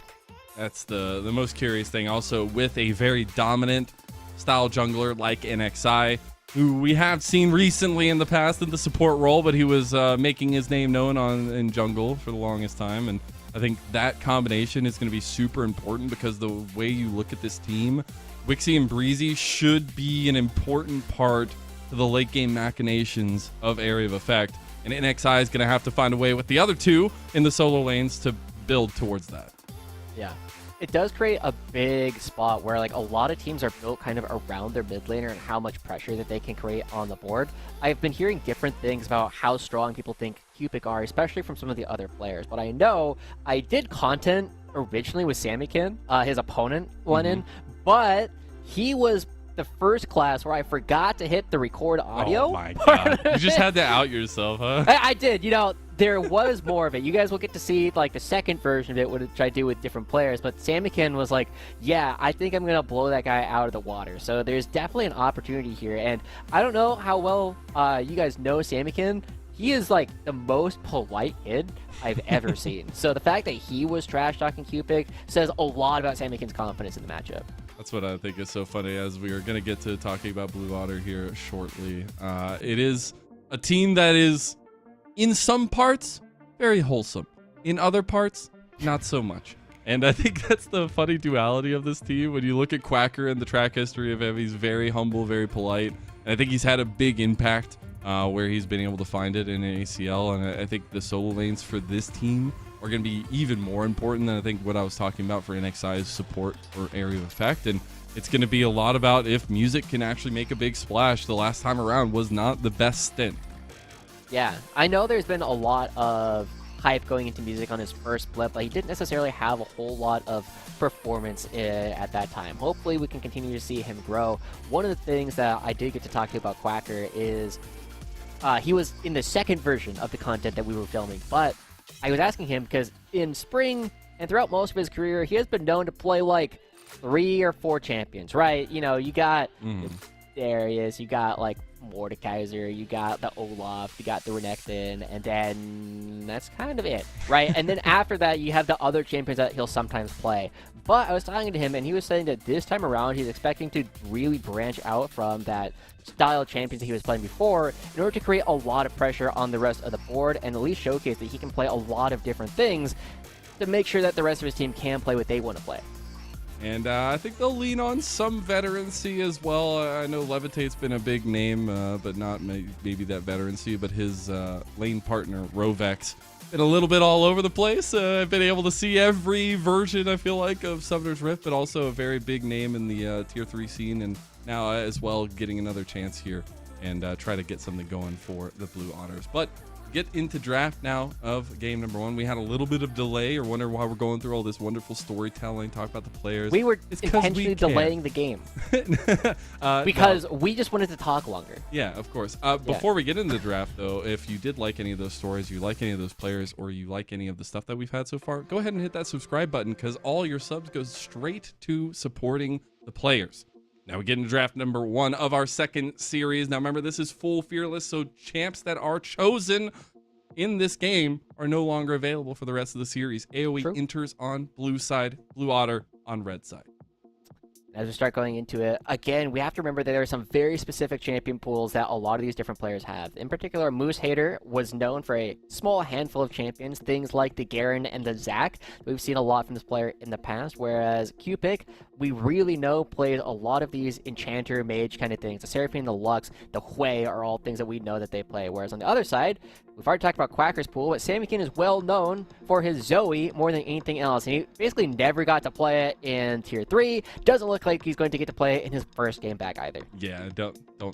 I'll just tell you right now, don't give it to him. He's very good on the champion, yeah. So I'm sure we'll see that as a consistent ban all split long. We'll see, though, the Ashe taken away here. A really good call out. I think Skarner is the next big one they have to think about here moving forward. But I expect that to be back on Blue Otter's side as well, as Blue side typically leaves that one open.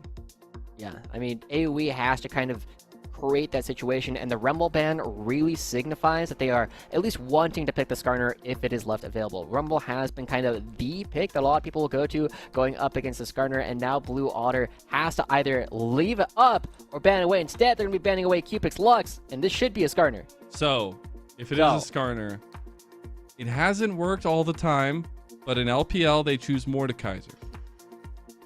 Oh, that is true. Would be really cool to see Quacker's Mordekaiser. I don't know if that's the choice. I'm just laying it out there. We'll see if it happens. But the Skarner is 100% the choice here for AoE. It is a game-breaking champion. Yeah. Ooh, that could also come Darius, through. the comfort. I think the big thing with the Skarner, though, is it does have a tough early game to get through. Like, it doesn't really do a whole lot of damage unless you just sit there and trade auto attacks and he just bashes you over the head with the rock, right? Like, that's not super fun.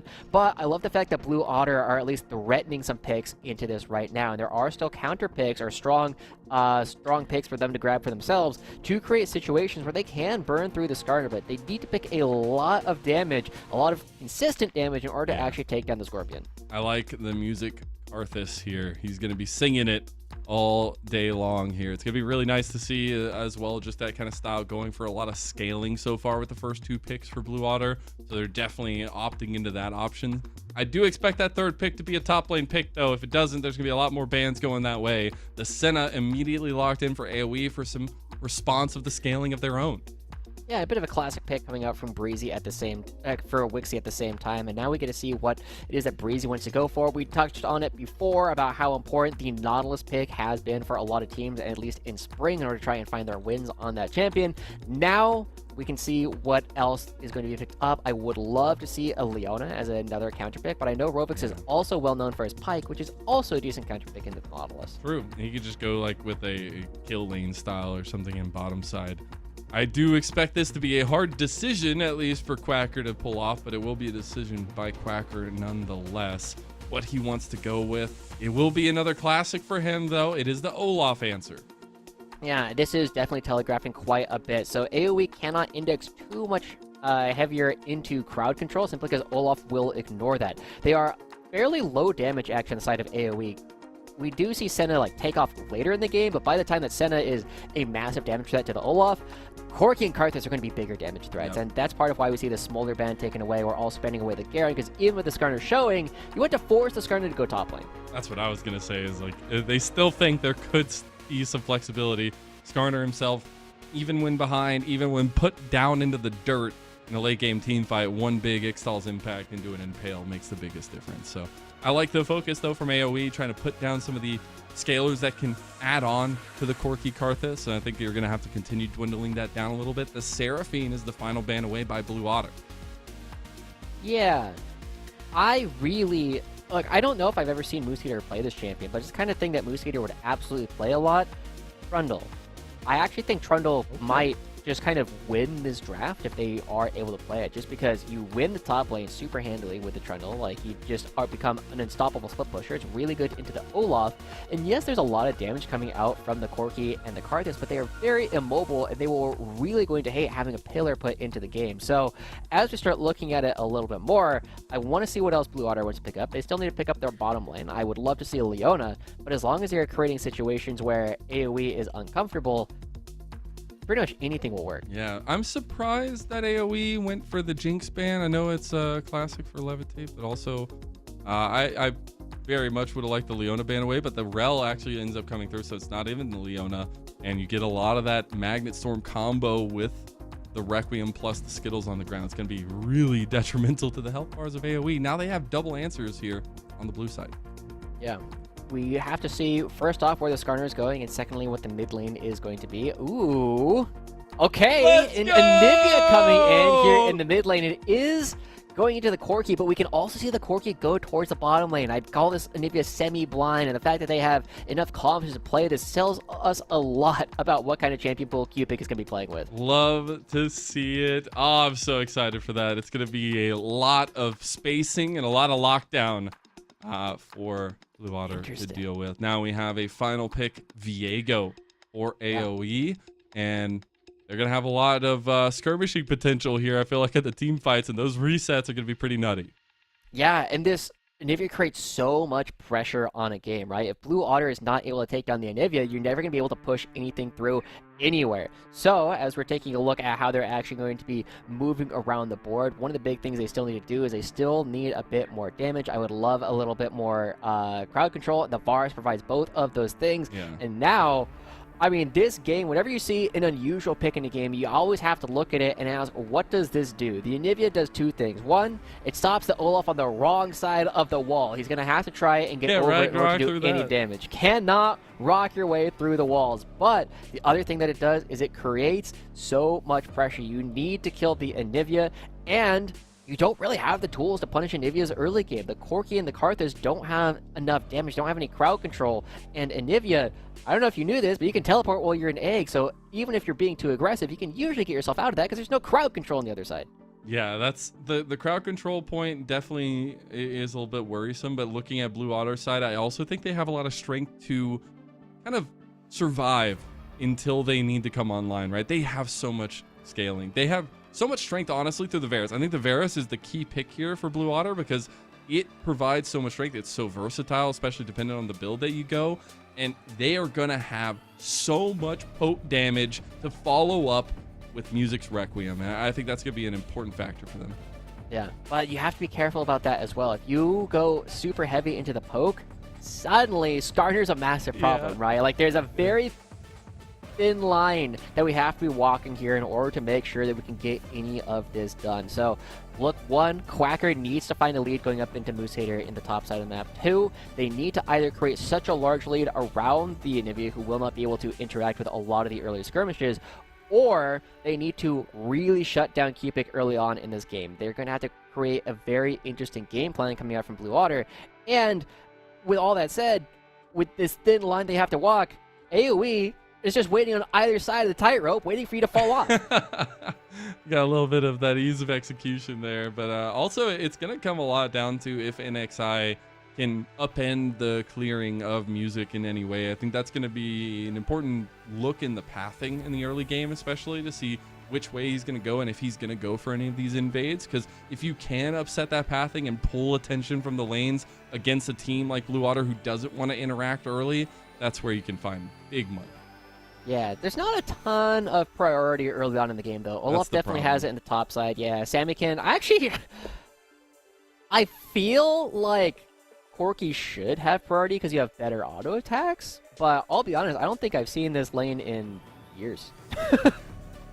Like, you just don't see Anivia played very often. Like, solo queue, flex queue, professional play. I actually will wonder when say- the last time it was played. Yeah, I will say I think this is my first like professional Anivia cast. Maybe back in like some time in tier 3 I cast it, but yeah, it's gonna be a lot of fun because you also get that setup and the survivability in the team fights, which is right up AoE's alley with the composition they have. But I think the more important part now, when we were talking about the jungle matchup particularly, is looking back at historical focus for both of these teams, and also looking at the AoE focus of Wixie and Breezy, who can be an unlocking factor, and Levitate, who's had a huge run for Blue Otter. We'll see getting into game number 1 of our second series now. AoE versus Blue Otter. Make sure you type in chat who you got. Yeah, talk your split. Also, the last time a That's not player us. in a... It could be.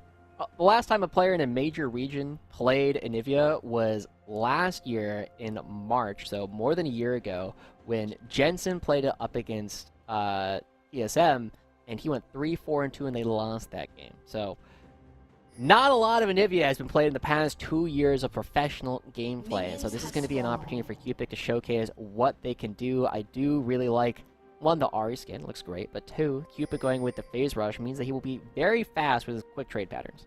And I also want to take a look at other runes. Levitate going the Hail of Blades, so lethality should be the name of the game here. Blue also going for a little bit of early vision for the pathing down towards bot side of NXI. Don't know if it's going to actually have enough time there, but we'll get both junglers starting on top side, pathing down towards bot. Yeah, neither one really getting much of a leash. Moose Hater is sticking around, making sure that there is no Quacker to bully away his jungler. The 2v1 would be enough. So that does mean that Quacker up on the top side will get a little bit of a surprise as to exactly where he is, but no one going to be going down early on in any of these plays. Now, looking at the rest of it, Mazel, I am really going to be looking at Rovek to see how much pressure he puts No. bottom lane. We have to talk about 2v2s in the bot side. Well, that's what I said, you know, can Rovix do it? Is he that guy? That is the biggest question now as well. I think obviously for a roster that we haven't seen yet in the split, it's a temperature check, right? It's trying to see what can this roster do, a new promotion to the league, but also a lot of players who are getting a big shot with a roster they've helped formulate, it feels like. Yeah. So.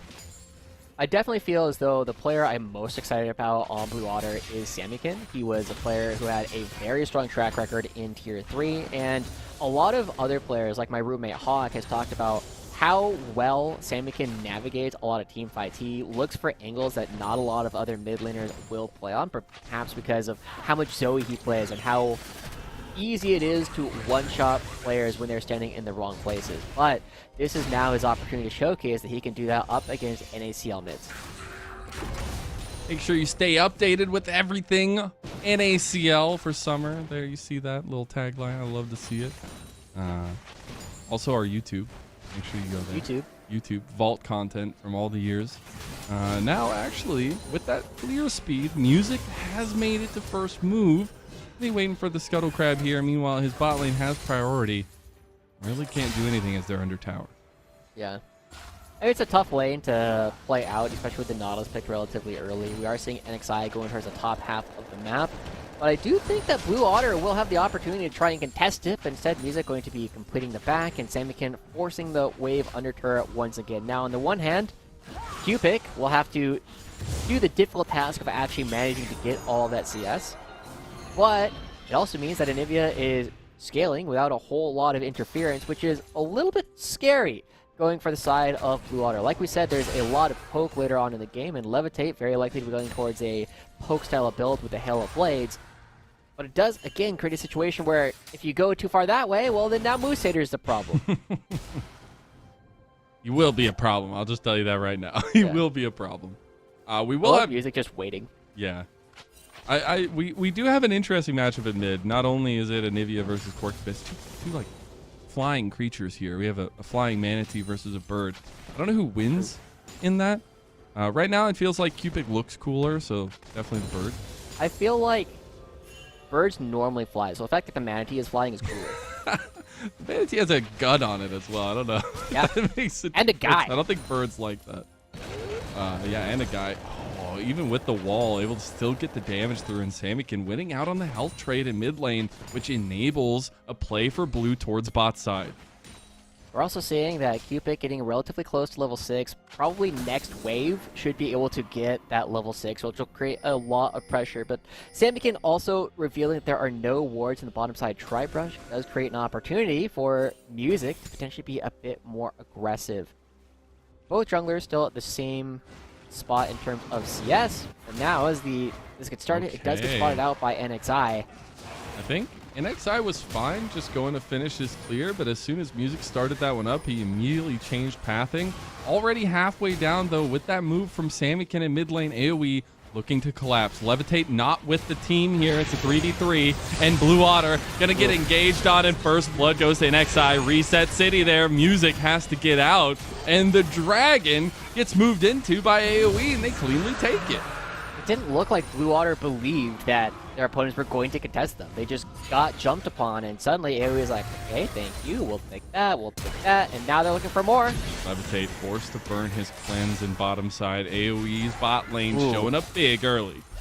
Ooh, and this lane position is brutal. Levitate is not going to be getting any CS for a little while, and instead AoE, I mean, they're choosing to allow Levitate to CS in order to buy themselves a back timer, but that is a brutal position to suddenly be in, where AoE had all the cards, and now they're trying to get another fight.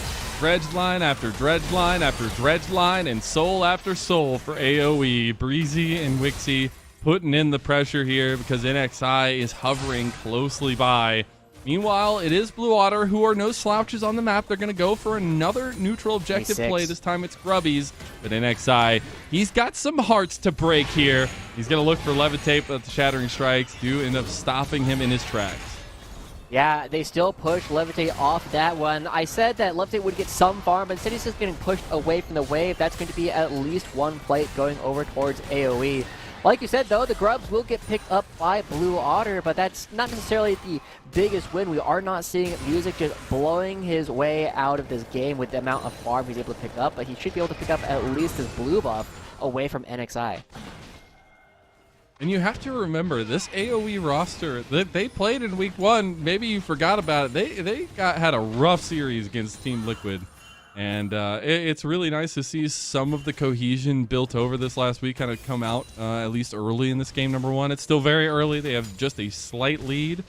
But nice to see some of the plays coming together and taking advantage of the mispositions of blue. Now we look back onto the map. The full clear continues, and this is where I want to beg the question. Okay, damage in mid lane. Beg the question, can NXI still be proactive here against Music in the jungle? It's tough, right? I mean, even with this Anivia now hitting level 6, you will get a little bit more push in the mid lane, but at the same time, it's getting matched by the rockets coming out from Koroki. You just press Q on the wave and you can trade back because the ultimate from Anivia does not do a lot of damage at the very beginning of the game. It takes some time to ramp up. But overall, Blue Otter, I mean, the big thing that I was looking at... It's just another Dreadnought. Guys putting out anchors everywhere. The two things I was looking at is, one, can Rovex create pressure in the bottom lane? That has not happened. In fact, Wixie and Breezy are winning that lane. And two, Quacker needs to be winning. He is up, but he's not really winning as another fight happens. Rovex doesn't have level 6 there. You were saying, Joe? I don't know. It does feel as though like the major ways that Blue Otter could try and find their way into this game have not materialized. There's no win. Need time. Yeah. Oh god, they need to stop eating these anchors. You'd think they were the bottom of the ocean. Breezy is gonna get a double knockup with that depth charge, but he will end up falling. The man with the anchors down, no longer to fear. Blue Otter get a revenge kill. Yeah, that's really big. The fact that Music was able to read that engage incredibly easily makes it so good for the side of Blue Otter trying to find something. And now NXI coming around. NXI just walking forward there, not thinking Music was still gonna be around. Things going a bit wide for both our teams here. Yeah. I mean, I do like the fact that Music is reading some of these plays, right? Just calling out from the bot lane, hey, like, these guys are going to throw anchor every chance they get. It's like, oh, what if you just took an anchor and I was there? I mean, that works out. And then, knowing that NXI is going to come down in order to try and push Levitate off the wave, also make sure that that doesn't happen. So even though he's not necessarily super farming just quite yet. He is slowing down a lot of the opportunities for AoE to get leads. But just like not allowing these leads to materialize necessarily mean that you're building one of your own. And so you need a lot more time for Karthus to ramp up. Rovek's in a little bit of trouble here. He could get this. Yeah, the CC stun is there. One more auto, and NXI gets the soul reset. Gonna go for the Shattering Strikes, not gonna follow up anymore. NXI just seems to be exerting dominance onto the Rift. He was right. I also assumed that Rovix had Flash when I saw that, but he definitely did not. So really good job from NXI to chase him down and find that, but it is going to be coming at the cost of his top side of the map. This is the super farming that we were talking about a little bit with Music. He's now going to be clearing out more quadrants of the jungle than his opponents have. However, Levitate and Rovix are continuing to fall further behind down here in the bottom side of the map. Whoa. A lot of damage. Ooh, that's going to be a little dicey for Samykin. He does have a lot of damage underneath that ulti as well. Rovek's actually going to be moving up towards this dragon here potentially as well. Just dinged level 6 as well. Not going to, just a full level behind Breezy at this point. Really going to be struggling in that position. And so, Cupid doing a good job forcing a lot of mana out of Samykin every single time and building up this push. Can Blue Otter do anything as AoE is going to be starting up the second set of grubs? Looks like we're going to probably tie 3-3. Yeah, AoE immediately looked at the scoreboard. We're like, wait, we can't let grub again happen.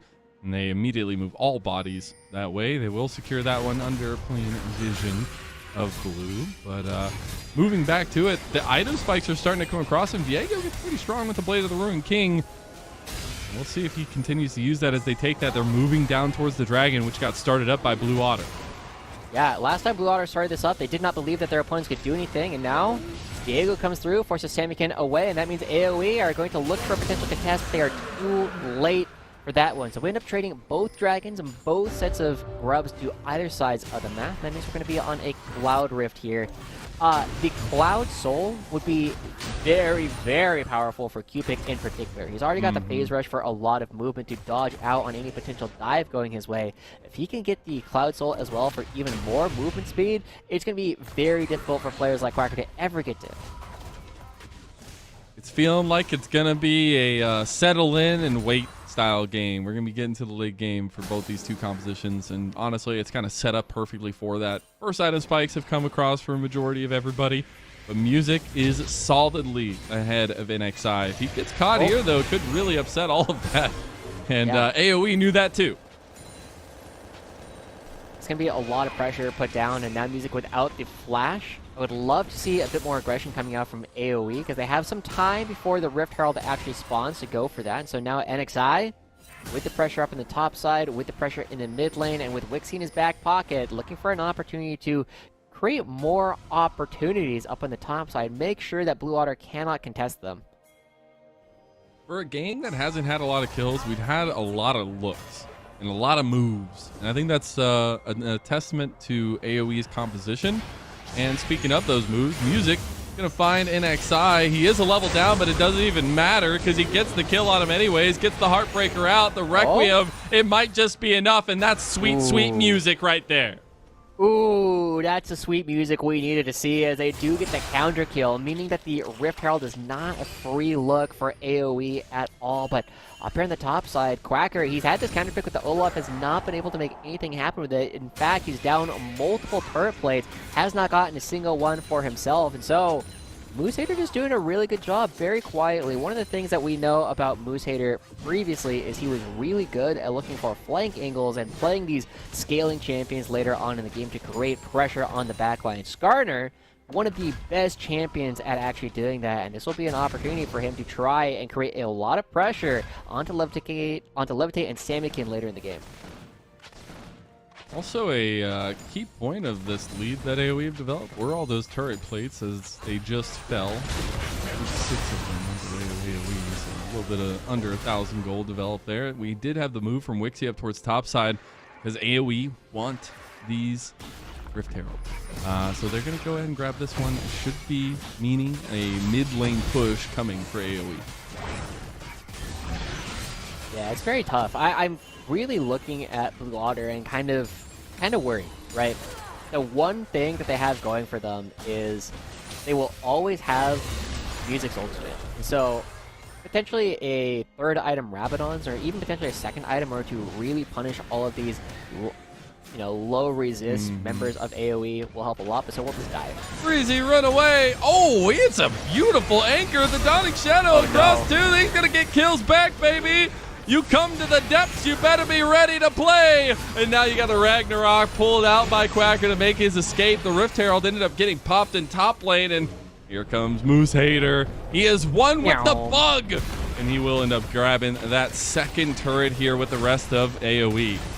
That's brutal. That's a huge trade up for AoE. Yes, there is a kill that happened for Blue Otter on the bottom side of the map, but it got traded right on back, and 2 turrets go over to AoE, whereas Blue Otter just now starting to pick up their first one. Not only is it a big win there, but it's also a tempo win for AoE, as they will be back out on the map first with more of their members. Music trying to clear the wave there. Get as much farm as humanly possible, or I guess ghostly possible. I don't know what Karthus technically is, but anyways, I know what technically is coming up in less than a minute, and it's a dragon. Yeah, that is true. It's actually really important to get a second dragon here. The little hands, they're so cool. I feel like Kai put that up on screen just because of our general feelings about hands. Oh, well, I believe he's a rocking out Lich, but we'll get back to that. So, with the dragon spawning in about 30 seconds, this is going to tell us a lot about how the game will go. The level 2 ultimate from Cupid is there. The level 2 ultimate from Music is there as well, and oh no. Levitate stays getting the dredge lines to the face, but the Ragnarok Storm from Rovex is actually monumental. The Impale comes right back, and Rovex is already down. They're trying to get the resets here, but it's already Levitate picking up some more kills. They did get Music down. A little bit of damage given back as NXI still there to pick up the fight. Be a 3v3 angle here. Dragon is spawning though, and AoE have the smite advantage. Yeah, I look at this and say, well, that was great, but what about the second fight? Because one of the junglers is dead, but there's a lot of damage on the other side of the map, and Quacker still is ultimate. We're going to get this again, as everybody's going to come right back out on the map, and this time there's going to be a lot of summoner spells down, a lot of ultimates that are not available, and suddenly, NXI is going to rely on other people to get his first kill going, but Sammykin and Levitate already in position. They're going to be controlling the entrances. Big things, Requiem still up. Dawning Shadow, Depth Charge, everything up for AoE except for the Heartbreaker and the Impale. AoE's going to move mid, try to get this outer tower to push before they want to move to this objective. Also trying to catch out Music there, but the wave clear is pretty strong, and the poke again was that namesake of Blue's comp right now. AoE moving to the Dragon Pit. Yeah, about 15 seconds left until Varus has the chaining corruptions up again. Blue is so hesitant. They're like, none of us can go forward because none of us can die. Music might have to put his life on the line for it, but he needs to be there for the smite. It's very tough. It definitely feels as though both these teams are very hesitant to make mistakes in any of these positions, and AoE, I mean, they have control, but one of the big things is you get the push in the mid lane, then you can start it. Now with the minions actually hitting the turret, they're going to start things up, but Quacker has had enough time. They've had vision this whole time. Yeah, I mean, AoE have had good vision in the red side jungle of AoE. Blue, rather. And now actually a re-engage from Rovex over here on to 3. No, he's only going to get 2 with the Magnet Storm, but that's all you need. Front to back here is the name of the game for Blue Otter. Moose Hater is down 2. That's 2 bodies gone of AoE. They're still trying to step up into this dragon. They don't have the consistent damage there. Sammykin might get caught. He's going to Valkyrie out. NXI going for the Heartbreaker, going for the resets. He gets killed though. Music still in the pit. Music still alive. The dragon smote away, and it's Blue Otter who actually get 2 dragons in a row. But it's Cupid who comes up with one, and the egg makes it all fine. Oh man, but the mid lane turret looks like it's going to go down. Quacker dips out of the fight a little bit early, make sure he gets that, and so it's a trade up for Blue Otter. They get the mid lane turret, they get the dragon, it's their second one in the game, but Cupid going to even everything out by picking up the bottom lane turret at the same time. This game, very scrappy, very much all over the place. We're seeing crazy flanks. Quacker getting a brunt of damage thrown his way. Having to back away. We'll have to reset after that one too. And we're starting to get some second item completions here. AoE, Cupid has the Malignance, and that is huge for the Anivia. That's a lot of damage coming out from the ultimate every single time. I Yeah, I'm looking at these fights because it is very tough for either side to go for any of these face checks, as Moose Hater, once again, just creates some more space down here in the bottom side of the map, but we also got to see how scrappy these fights are with so many characters without a lot of crowd control, necessarily, especially from Blue Otter. They really have to kind of fan out, and that allows AoE to either pick their different sides of the fight that they want to try and go for, or just wait back, because Cupik and Wixie will slowly win a lot of these fights simply because no one else can come into range. I just feel like we're just getting to mass destruction here for both sides, because both sides are going to have so much strength in different ways as time goes on, right? They both have very extreme scaling compositions. It's just about when those item spikes come together and when you're able to utilize them. A second item for Moose Hater is going to make him even tankier now as well. And AoE, you use some of this pressure in mid lane to get an outer turret here. I feel like we're mostly just waiting. Oh, max range, Dredgeblight, and Breezy cannot miss, it feels like. Dawning Shadow across the NXI will be the one that's traded for Rovex in the end. And that's actually a really good trade for Blue Otter. Yeah, Blue Otter picking up that kill at the NXI does stop any opportunities to potentially go for the Baron, but also we're seeing just how difficult it is to push into any of these waves. Quacker on one side of the map, and then Moose Hater on the far side of the map, both creating some pressure. The gold's still pretty even, only 1,000 gold in favor of AoE. But I'm still waiting for like the opportunity for this game to break open. I think when Music completes his next item is when Blue Otter will have an advantage. But there's still a lot of time before that. Like, that's still a lot of gold. The Rabadon's what, 3,400? I'm not doing math on screen on broadcast. I don't know. I'm just trying to remember. All I know is 2 sticks make a hat. And that's all I need to Needlessly know. large rod is like 1,250, and then so that's 2,500. And then what's the combined cost? No It's 11? idea, my friend. This is a dangerous path. I think it's 1,100. I think it's a total of 36. I like it. Yeah, I think. We'll go with it. Now, Rapid Fire did get complete for Samikins, so I'll have a little bit more range. In the CS differential that was almost 30, 40 CS by Cupik is closing a tiny little bit. The one that's not closing is Music's lead over NXI. Don't think that's going to be closing anytime soon. So I think the interest now is both teams kind of fine with the game state and moving forward as is. Yeah. So I'm actually really curious then, Mazel, as thank you to Kaya for confirming that it is 3,600. Looking at this then, I'm kind of curious because one of the big things that we were looking at in this series is a lot of these players are looking for opportunities to kind of redeem themselves, right? Moose Hater was definitely one of the favorites, but a lot of people kind of had him ranked middle of the pack. NXI, you know, did not have the best time on the last time that I actually saw him. And then now they just got to get themselves out. It's so funny. Anytime we try to talk about any storyline for these players, we just get fights all game. And they say, no, you're not allowed to. We're looking at gameplay here. As Breezy tries to run away from the gameplay, he does get another max range stretch line. He ends up dying anyways, though, and Quacker will get the kill. It was all a ruse, though, as Moose Hater trying to take a tier 2 does not have any more minions, so will not be able to do that. Look at NXI, though. He's deep. NXI is very deep, but now Moose Hater, like, he can do this. He can also just run over the wall, so. Love it. Quacker's going to try to stop him. Going to run his way out. Wixie's down here as well. Oh my god, they're actually going to go to Rovex. Now they're going to turn on to Quacker. Quacker's going Ragnarok style, though, slamming those axes right into the back of Wixie. Music's the one that picks them up now, and Blue Otter have picked up the ball where AoE have dropped it, and they're going to find themselves 2 body bags in the hole, unless Moose Hater, the wild escape. The man's got so many legs, it doesn't matter. And now the AoE from Cupik is doing work there. They do so much damage, and the choke music gets flashed on. He has to stop the Requiem or Cupik was going to kill him. And now he's in some trouble there. Levitate gets baited out. He's got no summoner spells. He's got nothing left to live. And he's down. A shutdown to Cupik as Samikins cleans one up too.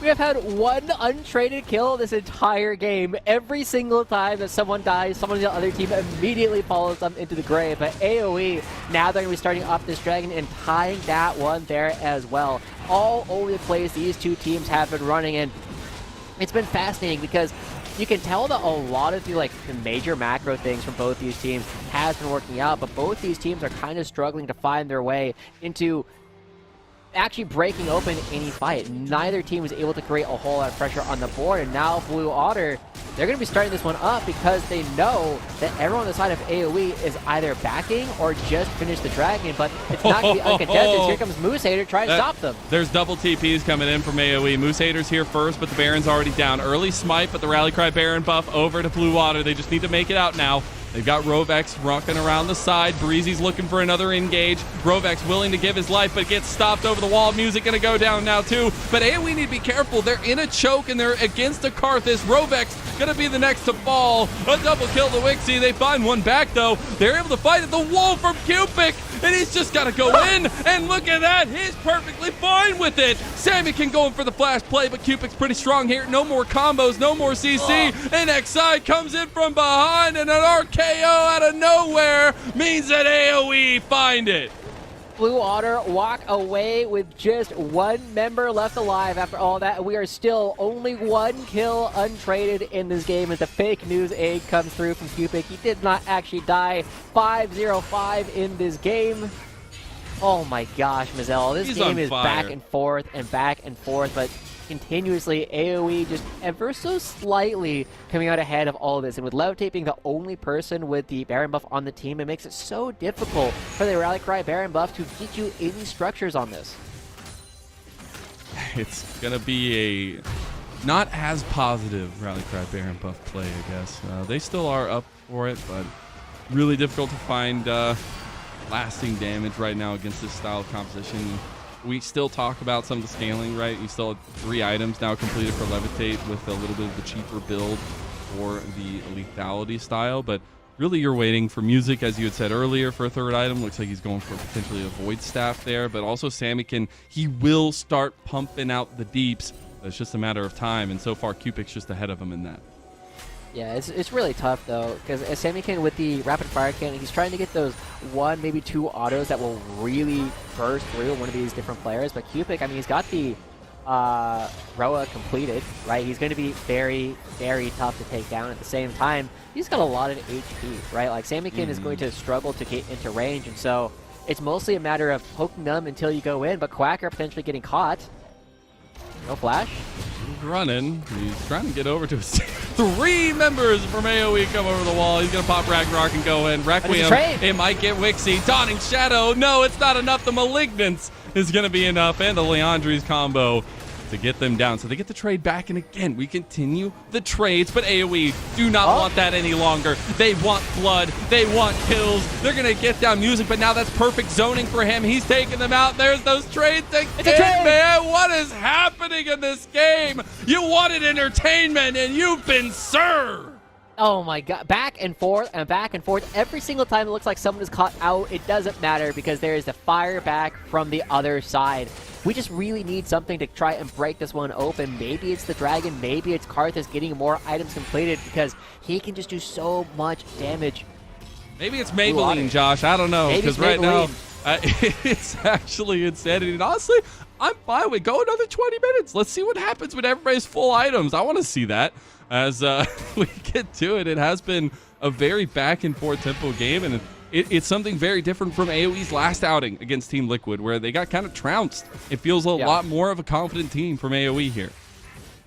Yeah, I think one of the big things that we're going to have to see from both of these teams as this series and the season goes longer is it definitely feels as though they always have the idea on like how to get the first part of the fight started, right? But they don't necessarily have the same idea to minimize any of their losses. There's a lot of minor overextensions and trades of kills back and forth, which means that no one is able to come up with a massive lead. At the same time, we've seen like Quacker and Moose Hater like try and get some of these split pushes going on, but every single time we've seen someone split push past the river, they've gotten punished for it, right? Yeah. It feels as though both these teams have all of the inklings of the right plays that they're going for, but they haven't put all together at the same time. And that's part of why we love development leagues, is because this is where you're supposed to learn that. Yeah.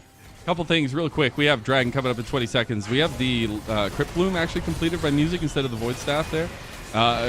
And actually the Randuins for NXI. So he's a little tanky boy now.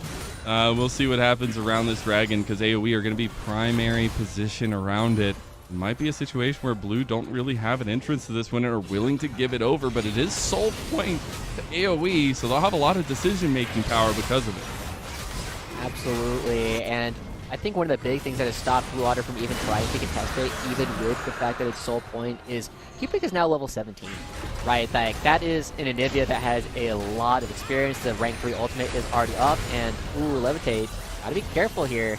Oh, that's a bit unfortunate. He did have the spell shield already on him, and he also cleansed. So that's a big cooldown. Just wanted to make sure he didn't get caught there.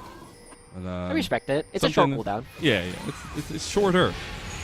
But we do have some big things coming up, you know, with Baron in 35 seconds. AoE feeling pretty confident in that. Breezy is literally just on site with anybody. Yeah, one of the big things that I'm kind of looking at this game is trying to figure out like who scales the worst. It's absolutely Olaf, which might be a big difference. So I kind of actually wonder like how well Quacker can build himself up for the split push. He's got the Zeke's Herald, which is absolutely an item that helps the rest of your team out. But now Moose Hater, like he's totally fine because he's Skarner. Goodbye, thank you. And it does end up leaving a position where Quacker needs to be able to split push, but he's just not strong enough to do so. Yeah, you kind of need the body in the fight as well. Rovex on a flank. He's got a deep one here. AoE have no idea. They don't have any vision on that side. Oh my god. Blue know they have something here. They just don't want to give it up just yet. They are going to move over here. AoE have Moose Hater there, and he is going to get stunned down, but they realize that Rovex is on that side of the map. Going to use the crash down to get away from Moose Hater's advances. It was all just a bait by Blue Water. Yeah, you can't even really hit the Baron here either. Like, that's the scary part, is you cannot hit the Baron while the other team is still alive because the amount of poke that's coming through. And as soon as I say that, AoE is like, haha, that's what you thought. Live! This Cardus ultimate. Music sweetly playing in the background as AoE. Gonna be looking at the Baron here. Samykin with some poke, some range, but the Baron gets smote by NXI. Rally Cry Baron buff goes over to AoE. The fight though, Magnet Storm in. Samykin really big with the double impale for Moose Hater. Look at NXI. He wants resets on Levitate. He gets one. Samykin trying to make the difference there though. He's locked in the cage with NXI. The TP actually in to try to end this fight here. NXI moving out. He's still got that Heartbreaker, but gets slowed down. The turret will be there to defend for Blue, but AoE did everything. Oh my gosh, the wall going up as Cupid was dying, saving multiple lives and taking down Samykin at the same time. This might be the fight that breaks the back. It's Quacker and Rovex to try and defend things for at least 20 more seconds. NXI has played like a bat out of hell this game, but Cupid has been there to set him up time and time again. What a wonderful addition to the NACL, and I love to see the Anivia here. But the game is not over here, Mazel. AoE do not feel as though they can end the game on this push, so they will be backing away. Rovex not able to stop the back from Cupid, who remains deathless in this game. 7-0 and 8. He and NXI have grouped up together so well in every single one of those fights, and now as Blue Water starts to come together, they need to be on site first. They need to be able to create some pressure because the Rally Cry Baron buff from AoE will slowly push them back. So if they want this dragon, they got to fight for it fast. We're on 4.5 items for majority of AoE. Blue trying to catch out Moose Hater, but he's just going to go right through the wall like any good Scorpion does. Thumbs up from him on his way out, too. And Blue struggling to find a way in. We're starting to get to that point where the lethality Varus is not going to be doing as much lasting damage, especially when you have sustain like the Senna brings to the composition of AoE. So Blue struggling with the entrances. Yeah, and Blue are just getting pulled around the board, right? Like, you see Wixie and Breezy and Cupid all pushing down in the bottom lane. Moose Hater and NXI are impossible to engage upon. You just are really relying on Levitate trying to throw out these ultimates. And Quacker cannot check this on his own. A bit dangerous. Really dangerous. Huh? The wall is there. Keeps Rovex locked in as Blue. And Blue have to actually move away as the minions are already there. They get the re-engage over by Moose Hater, and NXI is there. Music getting a little bit low. The CC from Cupid's big. Right into the storm. And it's a Requiem, but it might just be a silent night for Blue as AoE strike again. This should be the end of the game for AoE. They finally find a fight that is untraded at all. Moose Hater with the ultimate on multiple members, keeping them inside the storm from Cupid. And now with the second inhibitor down, it's Quacker and Rovex once again against the world. What a step up from AoE. What a move from Cupid to take the Anivia to kick us off here. Rovex got one big engage. He's going to try to fight for his life with Quacker, but it's too little, too late. And it's an ace again by AoE. 2 towers down, the Nexus in their sights, and AoE will take a 1-0 lead in this best of 3. Moose Hater with a little victory lap going around the Nexus as well. I mean, good stuff from AoE, right? They're bouncing back from the 0-2 that they had up against Team Liquid previously. That was not close, but this was much closer, showcasing that they can finally find all of these fights. We'll take another look at some of the last moments of that game.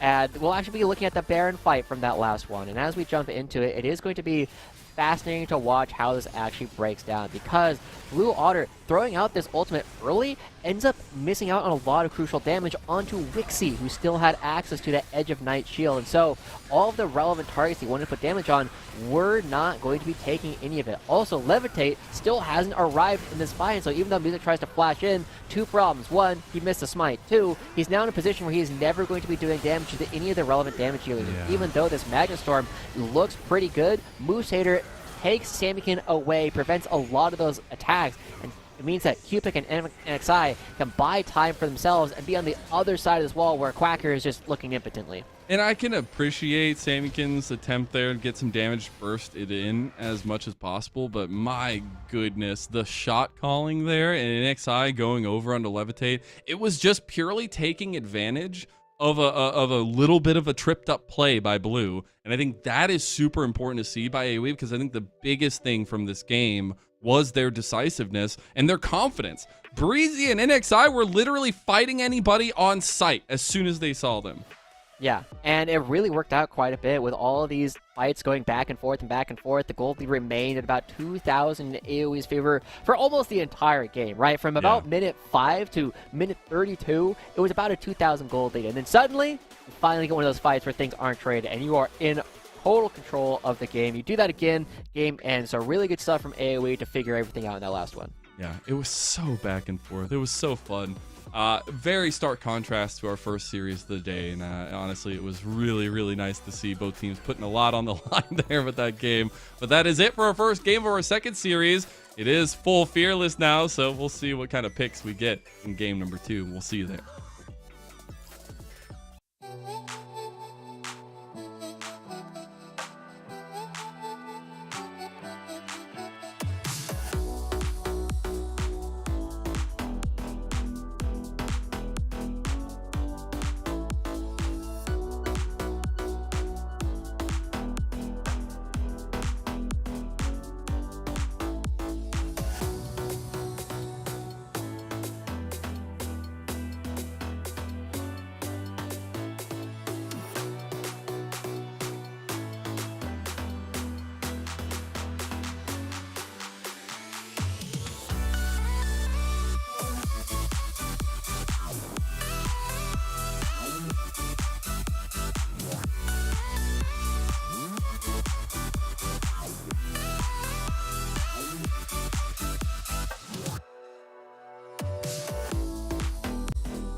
Welcome back, everyone, to NACL Summer 2024. I'm Mazel. I'm joined by Joshi, likely candidates for a second game of our second series here. And it's going to be a lot of fun. It has been a lot of fun. Blue Otter versus AoE. The first time we're seeing Blue Otter in the split. A little bit of a temperature check. And AoE, they're running pretty hot. Oh yeah, AoE were doing pretty good there, and in particular, I really want to give some props to Hoarder during that sorry, I saw Hoarder save a Twitch chat to Cupic in that last game, because he's been doing quite well so far in this last game, right? Going, I believe, deathless throughout the entire thing, consistently doing damage in a lot of these fights, and creating a lot of situations where, you know, one of the things that Anivia loves to do is just make your opponents look like fools. He did a great job of that. Yeah, the ticket was NXI being pretty active. We'll see if Cupic can kind of withstand the early game. Absolutely withstood the early game, and then ended up being huge in the choke points of AoE's victory. So I'm really excited to see what they can bring out in a second game for Cupic. And I know it was a big question mark when Cupic came in, especially what that combination will be like for him and NXI, because NXI feels like the engine for this team a lot of the time. And I think this game too might continue down that way. Now, you do have to remember, we are in full Omega Drive Fearless 5000, and it means that all the champions that were picked in that first game are no longer available to either side in game number 2. Yeah, one of the things that I'm going to be looking at in particular, though, is we know that Cupic is a player that a lot of his compatriots are saying does not have a very large champion pool, right? After the Anivia, I mean, Anivia's not even the ones that they were talking about. It was the Lux and the Seraphine. Yeah. And we saw that both of those were very heavily targeted in that last game. And so, you know, we're going to have to continue learning more and more about Cupic's champion pool as we start going into this next one. Whereas I feel as though the rest of his team still have a lot that they can play. So it does mean that if there's one person that you can remove from the game, if you can just say, hey, you know, if you were playing your 5th best champion, it's a lot worse. Maybe we just try and take this player out. It's so difficult, though. It gets easier as some of the champs get chosen. You get to game 2, game 3, but you have to get to game 3 to even make it to that point. So I think that's the most difficult thing, and that's where I want to circle back at maybe some of the positives for Blue Otter that time around. I think Samykin had some good moments. They were just really far behind, so it made it a little bit more difficult. Rovex had some really good shot calls on engages, but again, they were a little behind, so it made it that much more difficult. What do you feel like was the kind of bright point from our first time seeing Blue Otter? I mean, the biggest thing that we were seeing from that one that I thought was pretty good was still the fact that Samykin was getting a lot of damage down in a lot of these fights. He was looking for a lot of those angles on the Corki. Unfortunately, he just wasn't able to get... He didn't have the same kind of one-shot potential that he's used to having in something like the Zoe. So there's a lot of opportunities for them to try and go and find something. They just need to have something that can actually put more pressure onto Cupic in the early game.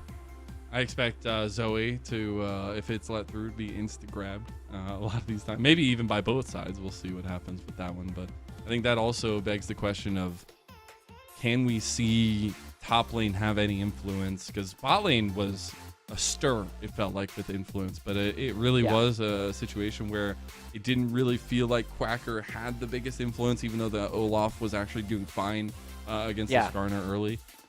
I definitely feel as though Moose Hater's biggest play was the one that ended the game, right? When, you know, he just finds the ultimate on multiple people, puts them into the Glacial Storm, is like, ha ha ha, you cannot leave. And other than that, there was not a whole lot of tools necessarily being brought out from Moose Hater. He got like a turret here and there. He survived a lot of times and it felt like he maybe shouldn't have, but it was definitely the kind of thing where I want to see what else can come through. I think Blue Otter's big mistake was just giving over the Skarner in the first place.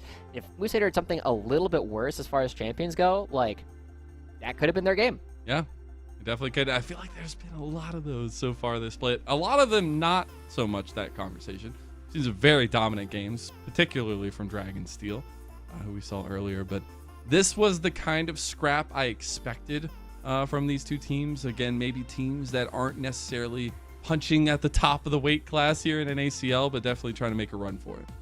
Yeah. And now as we finally get into the draft, we do have our fearless bands here across the top. Blue Otter are on the blue side now, so we don't have to talk about the blue on the red on the blue. So there's a lot of opportunities here for Blue Otter to try and take away some of these early power picks, but they do not have access to the Skarner. So suddenly blue side does mean a little bit less. You need to see exactly what kind of bands are going to be coming out from Blue Otter and their focus. Right now it's full focus on Moose Hater. They don't want the Garen there. Maybe even try to ban away so the Zoe potentially, unless they want to go ahead and first pick it here as well. Yeah. I'm kind of curious though, because one of the things that is kind of neat about this format is the fact that Blue Otter can pick some of the things that Cupic wants to play, right? You can use the Lux as not just a ban for this game, but also for the rest of the series. Yeah. Blue Otter do need to win 2 games consecutively in order to actually find a full win here. And so you can really put a lot of pressure on people's champion pool by picking some of these champions yourself. And Samikin, I know, does have a Lux. He does, yes, indeed he does. That's what I love between these 2 mid laners is the flexibility in the draft. Like the pools are so interesting, and you have to be very particular in the bans, as you see there. Cupic gonna get the Lux banned away. I think that mid lane could be taking priority of this game too as well. I do wonder if we'll get a similar jungle match. I feel like Music, he had some good looks on the Karthus, not gonna lie, but it was one of those junglers where you're not very proactive in the way that you can maneuver yourself around the jungle. I think Music has been very good in the past when he is on a very active, proactive jungler. Yeah, it makes me think of something like a Xin Zhao as something that Music would be able to play more aggressively just because they can create a lot of opportunities. I feel as though I was not super impressed by the Karthus, partly because the game was very much drafted around making the Karthus struggle, but it was also definitely a spot where like, that ultimate didn't really do a whole lot of damage. This probably could have been a little bit better timed, but AoE, they're now in a position where they have to worry about what else Music can play, because you cannot pick the Karthus once again. And they're really thinking about what else they want to take out. Feels like it might be a 3rd ban towards Samikin. Probably mid lane. Okay, it's the Rumble instead. I do really like the Ashe ban. Again, I've said it multiple times today, but I just feel like it's such a ridiculous pick in terms of what it can set you up to do. It's the Hui locked in first and foremost for Samikin. Yeah, I mean, it makes sense. You're trying to create a lot of pressure. This could also technically go over to Rovex, who used to play mid back in the day, but it is also a denial pick from Cupic, right? You have an extra opportunity as to use it as a ban, and so I'm really curious if Cupic just goes over towards the Seraphine relatively early in this draft, or if Blue Otter is willing to just take it for themselves. Nah, it's going over to Cupic potentially. It's still some flexibility, obviously. Have to always keep that bear in mind, but it's definitely looking like a Cupic pick here, especially with that mid lane matchup potentially being already decided. But they get the 2 for here, so you could go for a jungle matchup. You could go for maybe a little bit of CC setup for the side of AoE. Now, one of the things about Seraphine is I was a massive Seraphine salesman for a long time. I am less of a Seraphine salesman now, just because the champion has gotten a bunch of changes. However, Seraphine is still the main character of any game that she is in. It's all about how effectively you can play around the Seraphine. There's a massive push towards playing champions that can either really interact with Seraphine aggressively from the side of Blue Otter, or champions that can just really sit and do a lot of damage over time. Seraphine absolutely loves having characters like Renekton or Olaf or sometimes even like Uyers, mostly physical damage champions that'll just sit in the fight for as long as possible. Seraphine loves playing around that. And Blue Otter, they need to be able to push the Seraphine out or be able to spread out and just slowly burst down everybody else on the front lines of the enemy fight. So Blue Otter seem to currently be leaning towards the second one of those 2 options. Yeah, but the Vi also gives them a lot of setup. You typically see the Vi locked into his area, especially when Zeri was super meta, because you can just lock her down. No more of that finicky running around, jumping stuff. You just get the lockdown fully. So that'll be an interesting combo there. It's also a pick for Levitate that was banned away by AoE last time around against them to try to take away some of that comfort. I like to see that. The reset comp is alive and well. Leona has been let through, and it is going to make it in game number 2. True. I mean, it was not used as a counterpick to the Nautilus in game 1, so now it is going to be coming in as Breezy will have opportunity to go for a lot of engages once again. Now, looking at it, I'm looking at the side of Blue Otter and trying to find ways that they can actually interact with Seraphine and Zeri, and it's kind of tough to do that from this position. However, something that could be very good is the Camille. You don't really want to pick things like the Darius, and a lot of Quacker's champion pools are really going to struggle into playing into the Seraphine. So I'm really curious where they actually go from here, because a lot of the champions that would be good are not things I think of as Quacker champions. Bel'Veth has been sneaking up in priority in the way that she plays as well, so they're going to get a ban from Blue Otter. Respect towards NXI. I do expect more of that bot lane focus here, though, by AoE to try to take away any engage tools possible, because if Blue Otter already have the damage, all they need is some further engage or go buttons. It's the TF, which is a go button of its own, but also a side lane menace. Exactly. That's another way that you can actually beat a lot of Seraphine comps is you just don't fight the Seraphine. You say, hey, we're going to be going to heavy side laning, and Twisted Fate definitely deals with that very easily. As you already touched on, it's a long-range stun, which Seraphine really struggles to deal with because of how far back Seraphine generally wants to be playing these fights. But as Kindred comes through, another champion that loves to be in and around Seraphine in a lot of these fights, we're definitely creating a situation where Blue Otter's trying to limit how effective these fights can go, but Xin Zhao, another perfect champion to be pairing with the Seraphine. The circles go nutty, man. I just don't love know circles. what to say. We love circles. Venn diagrams, that's my thing. It is gonna be the Xin Zhao. So this comp, it's scary, man. It is very scary once you get to team fights, once you get to objectives. I think the really big thing going for Blue Otter right now is their pick out potential when they aren't facing a 5v5.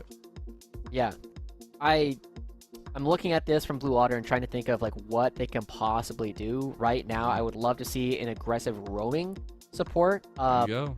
That'll help out quite a bit. I was really kind of hoping for a Poppy because Poppy works really well into Seraphine as well. But now they have to showcase what they want to be playing up in the top side. Something that dives and or split pushes really well, I think, is the perfect opportunity to play. Gwen could potentially do that and also puts a stop to anything that AoE would do with the Gwen Xin Zhao combination. I like the Gwen a lot. I like the I Gwen know a Quacker lot. likes the Darius, but I like the Gwen a lot. It's the It's Udyr okay, that yeah. ends up coming in last second. So still, split pushing is available. It's possible, right? It'll depend a lot on what Moose Hater picks up as a counter pick. As long as you play something that can stand in front of the rest of the team and also Ornn. play up against the Udyr, I feel like Ornn is a bit low damage for this kind of gameplay, right? You already have a lot of defense from the rest of the team, so I want something that can actually do a bit of damage. Wow. That's a champion I forgot existed. Let's go! Moose Hater whipping out the tentacles. Wow. It's gonna be the Alawi counter pick into the Udyr. Okay, this is a fascinating pick coming out from AoE.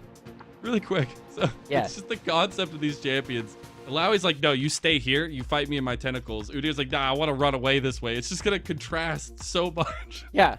I think that's one of the big things that Blue Otter is going to struggle with, though, is wherever Moose Hater is, it's going to be hard for Quacker to push past them, right? Yeah. At the same time, though, it is a fantastic pick going into the rest of the AoE composition, right? You have a lot of tools to say, we are fighting right here. We want to fight right here. In this spot.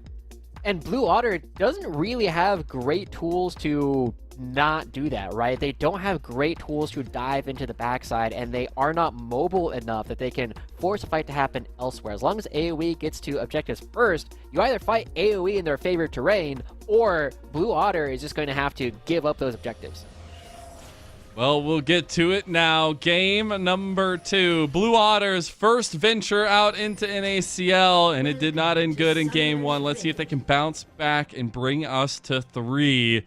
Is AoE on the verge of making good on last week's trouncing at the hands of Team Liquid. Who you got in this one? Make sure you're spamming in chat. Blue for Blue Otter and AoE for AoE. And also at the same time, go ahead and hit that subscribe button. You support the players you're watching right now, and maybe NXI could use a little bit of that support, as he's going to have 3 people go onto him. He's going to use the Audacious Charge plus the Flash to get out.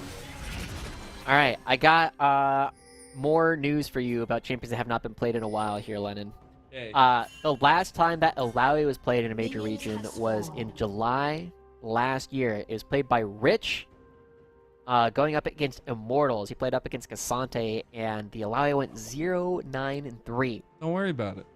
Don't worry about it. He played it again, and then so did Finn, Rascal, and Breathe last year. So a little bit more presence than the Nivea has had in the past couple of years, but not a whole lot more. And so this is going to be an opportunity for Moose Hater to showcase what it is that they can actually do as Quacker goes, for a bit of a look-see to see where exactly NXI is starting the game. I think getting some vision and information about jungles this game is going to be super important. Both junglers, in a way, a bit similar approach in facilitating the members of their team.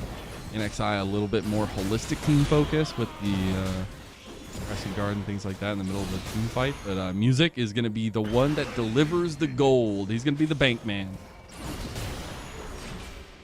I do like the bank man. It's always nice to have the bank man on my side. Moose Hater already being pushed back fairly heavily as Quacker just able to be aggressive. And nothing really coming out about it, as most people are hitting level 2 at around the same time, just going for these big bursts of trade. But we see Quacker not necessarily worried too much about the Alawi just quite yet. Alawi really needs all 3 of their abilities to go for fights. Breezy just likes going in this series. Levitate gonna get a last rocket in. Wixie trying to chase down. Levitate able to dish out a decent amount of damage back over to AoE though in that trade, and Rovak's gonna be healing up pretty heftily. They do have an XI around the corner though for AoE, and Blue maybe caught a little bit unawares. They realize something's going down. Wind becomes lightning, but will not be followed up on. This is a really tough position because NXI, I don't know if he knows that his jungle is getting eaten up by Music right now, and NXI going to be backing into his own side of the jungle, but there's wards in both entrances. If he tries to go in and recoup any of the camps that he was losing, it's going to be known here by Blue Otter. So AoE a little bit behind the tempo, and he does not know that Music is not there. This is such a huge loss of time for NXI. They had a ward up there, but I believe that it fell out as soon as Music was entering the jungle, or at least he wrapped around the other side. So it's really, really good stuff from Blue Otter, moving around the vision here and using this Vi early to get pressure on the jungle matchup. Yeah, we're told that there is a ward in the Krugs for AoE, so they might have had some idea, but it's so hard to know if that was all that was done. And now NXI, I mean, got his 4 camps, he got his blue quadrant, he got the Rift Scuttle, but he lost his flash early. He's not able to get any ganks going on early. This is a really tough position to play the Xin Zhao, and if you make the Xin Zhao weak, it doesn't matter nearly as much how much pressure the Seraphine can put on the game if there's no characters for the Seraphine to support. I will say, though, this is kind of how the prologue to the story told us this was going to go, though. AoE with their composition, they're definitely looking to hold on and hold tight until team fights come alive. Their 5-on-5 is so ridiculously strong, and Blue Otter, we said they needed to be getting these advantages as quickly as possible so that their side laning can be strong. Yeah. So far, Quacker have been doing a pretty darn good job, but with the first tentacle going out, there's a lot of Those are damage, 3 and Moose Hater will heal up quite a lot. Okay, that's true. Oh But my that's a god, lot of Quacker, healing. bro! Gotta be careful. There. Those tentacles will get you. Yeah, this is definitely the kind of matchup where it hinges very heavily on how good Quacker is at dodging and how good Moose Hater is at predicting those dodges, because every single time you get those Test of Spirits, it's a lot of uninteractable damage that Quacker Sun is going to have to take. Luckily, he is Udyr, so he heals up quite a bit, but eventually he will run out of mana. That is true, actually. That does happen. Yeah. He is a mana champion. Kind of crazy how that happens. What if you just don't use spells? I don't think that's going to go too well for you, though. As speaking of, Moose Hater getting a nice little trade on the Quacker, but Quacker getting it right back to him. That's the Spirit going to be nice in the trades, but now we look back towards bottom side. Blue Otter being pretty proactive. Ooh, we'll be spotted out by that ward around the corner. So actually they saw Music there too. AoE will play pretty safely on the bottom side, but presence around the dragon is the name of the game for Blue Otter. Meanwhile, yeah, and this is really interesting, right? Because both Moose Hater and Quacker rely a lot on the sustain that they have in the lane, but Quacker has already purchased the Oblivion Orb early in this game. And AoE now look to contest the dragon as well. Blue Otter did not believe them last time. They did not, but they also, maybe don't have as many bodies this time. They are bringing an NXI down. They're going to collapse on Rovex. Cupik is the one in trouble, though. They find him. He's going to flash out. Spiraling Despair has hit the ranks of AoE, and it's going to lock down Breezy enough to potentially get the reset kill there. And Blue Otter strike first blood this time around. Yeah, unfortunately, Cupik chose to go in the illegal direction. That is what we call trespassing. You are not allowed to walk there as a Seraphine, forced to ult relatively early on, and that puts AoE in a position where they cannot contest it. Breezy, the one that pays with his life for that. And it is going to be a dragon going over to Blue Otter at the same time. So really good job from Samikin to create enough pressure in the mid lane where Cubic doesn't know if he can walk over or not. He tries to go quickly, and that means that Blue Otter will reward themselves with a whole lot more than that. So AoE gonna be playing this one from a little bit behind, but now Moose Hater finds Quacker again, and we see some more scuffling. Stops the back there. I do like the early Oblivion Orb purchase by Quacker to stop some of the healing in lane. Definitely focused on the 1v1 because Quacker needs to win the side lane here. He needs to have some presence there, but Grubs is up. They already have some pings from Music, and Blue Otter have priority in mid lane right now. Blue Otter have done a good job so far. Samikin creating a lot of space here in the mid lane as Rovex coming through to make sure that they can create some pressure. That does mean that the Grubs should be going over relatively cleanly to the other side of the map, as no one on the side of AoE is going to be moving up there at all. So I do got to give, some good props here to Samikin, because he is creating a lot of opportunities for the rest of his team. Even though they haven't necessarily turned into a whole lot, it's still a 20 CS lead in the jungle, so that's going to be 5 camps there. And they also were able to get the first blood and the dragon because Samikin understands that he's not in danger and he just needs to create pressure. And honestly, Samikin's been a wonderful addition to Blue Otter, at least over this last little bit, and especially because we got to see him a lot in the off-season combines, making waves, going up against the likes of Toasty Alex, things like that. So it's really nice to see kind of continuation of that, and at least that game 1 might have been a little bit heavy-handed on the AoE side, so I want to see Samikin step up. We see Music, though, stepping up himself, still in a CS lead over NXI, but NXI is looking at Samikin. As he heard, we talked about him. That means we have to caster curse him, right? Audacious Charge feared out of, and Samikin can turn it right back with the help of Music. They're going to go straight onto Cupic, and he gets with the severing bolt from the sky.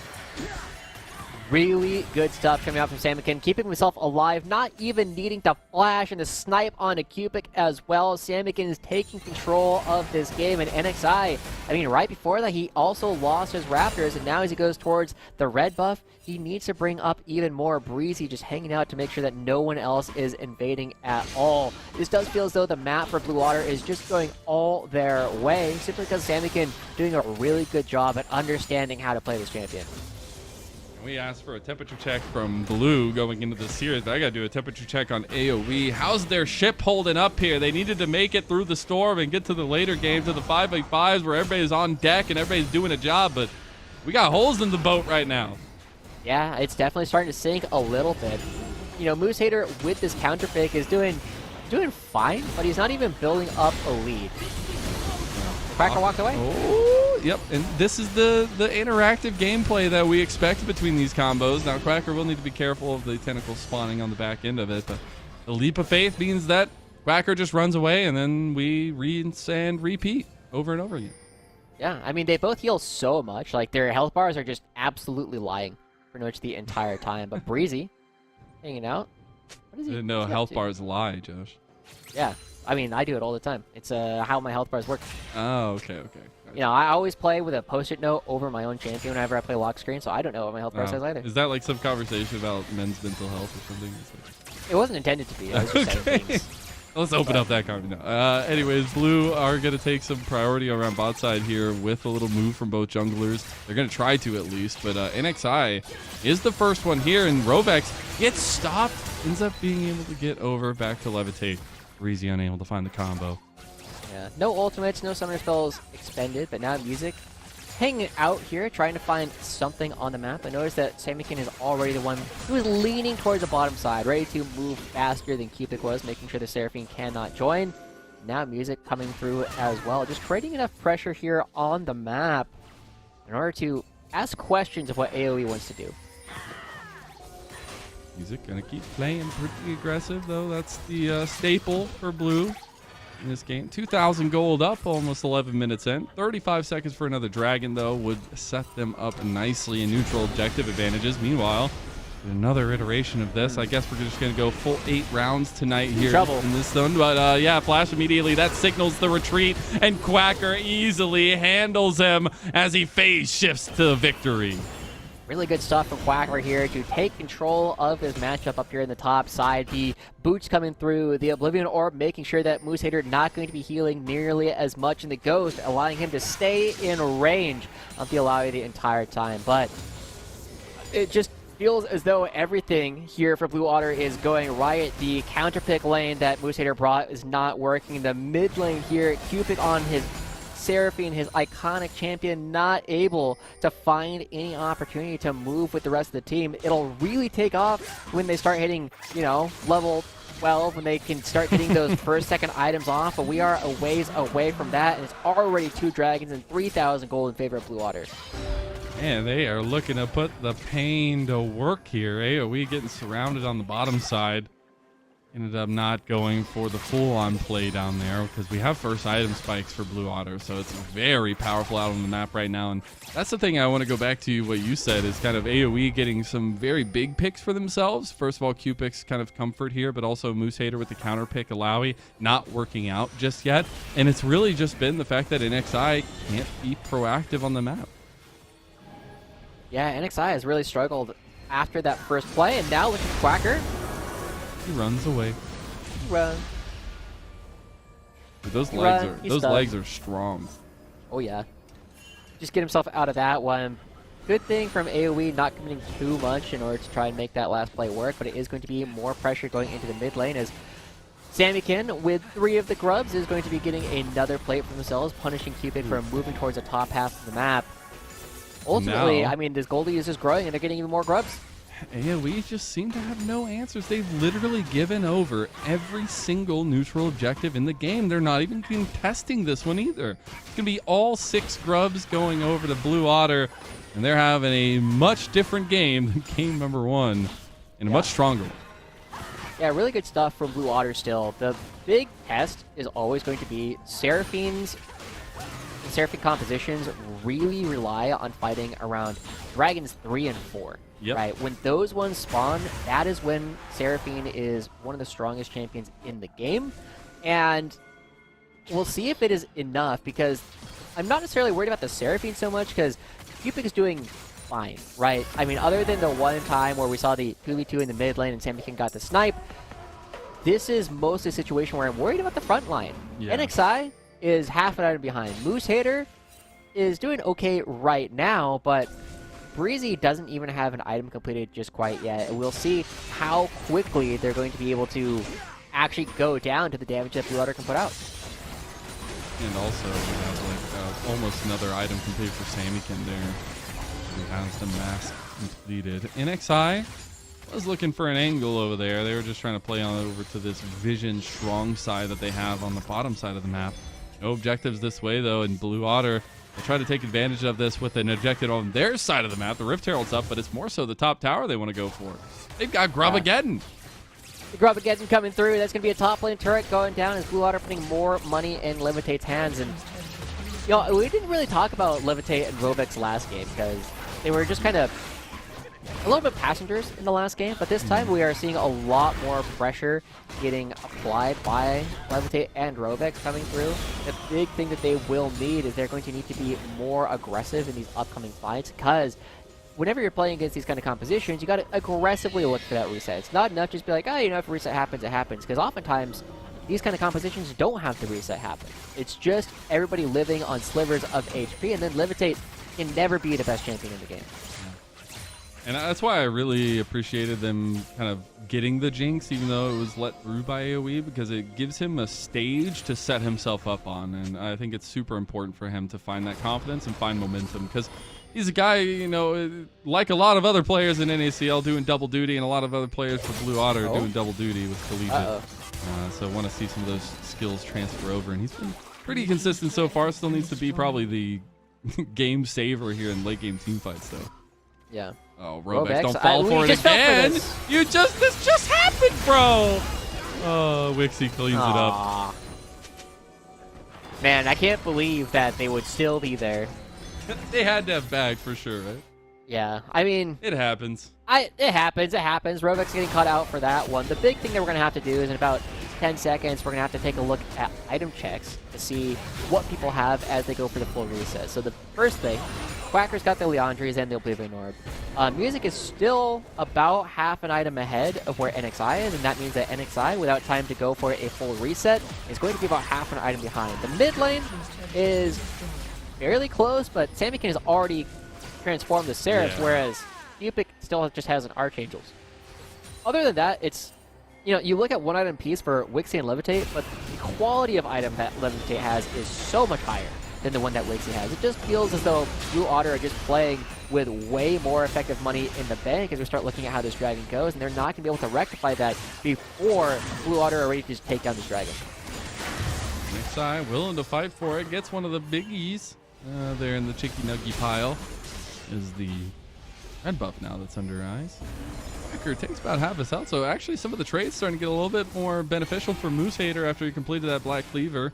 But it is Dragon number 3 to blue, and if they don't get over here, that'll be yet another objective uncontested. Music realizes there might be some heat headed his way.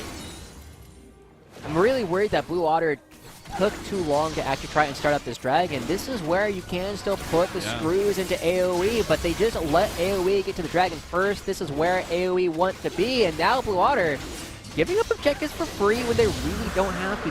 They don't get the bottom lane turret, they don't get the mid lane turret. There's a teleport coming out from Samikin to get them the top lane turret, but it does feel as though AoE kind of getting away with murder here. But now Blue Otter are trying to find their opportunity. They're getting all of these crashes, they're getting multiple turrets in the rest of the match to try and extend the gold lead. But I feel as though they could have done both. He's best Scion Speedway. Moose Hater's waiting for him, though. Oh, they got caught in transition, though. Quacker running his way out. TP coming in from Cupic to join the team. Don't want to get caught here. 5,000 gold lead can be smushed away just like that, and Blue Otter make it out alive. Make it out alive. They do extend the gold lead, but I really want to see them try and take the maximum next time. They do stop Rovix's back, but he will be able to just leave with the grand exit. Still, overall, Blue Otter looking to be in a very strong position, but every single time we go for one of these fights, right, AoE will have an opportunity to take the next fight, and the next fight will look quite a bit better for them, as long as nothing in the interim goes wrong.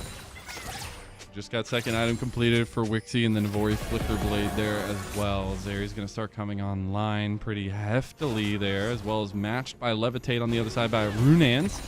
Was Leandre's completed by Samikin. So Blue Otter still have the tempo going for them. We saw a little bit of that cliff edge, though, as we got to see the third dragon fight from AoE. They're feeling a lot more confident in their team fighting. But the biggest question is you need Moose Hater there a lot of the time to really shore up that front line. And right now the side lane is all Quacker's control.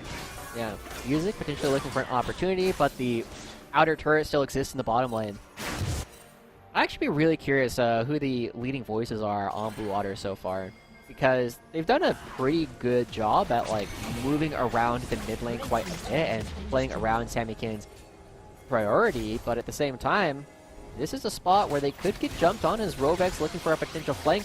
They know where he is. Top laners are coming. Top laners are TPing now. Both of them into the fight. The lightning crashes. Wixie trying to fight out. AoE need a front to back. Spiraling Despair gets brought into everybody. The big encore, though, is not enough. And Music is playing his speakers right back to Seraphine as Blue Otter turn it on its head. And that's not the 5v5 you want, AoE.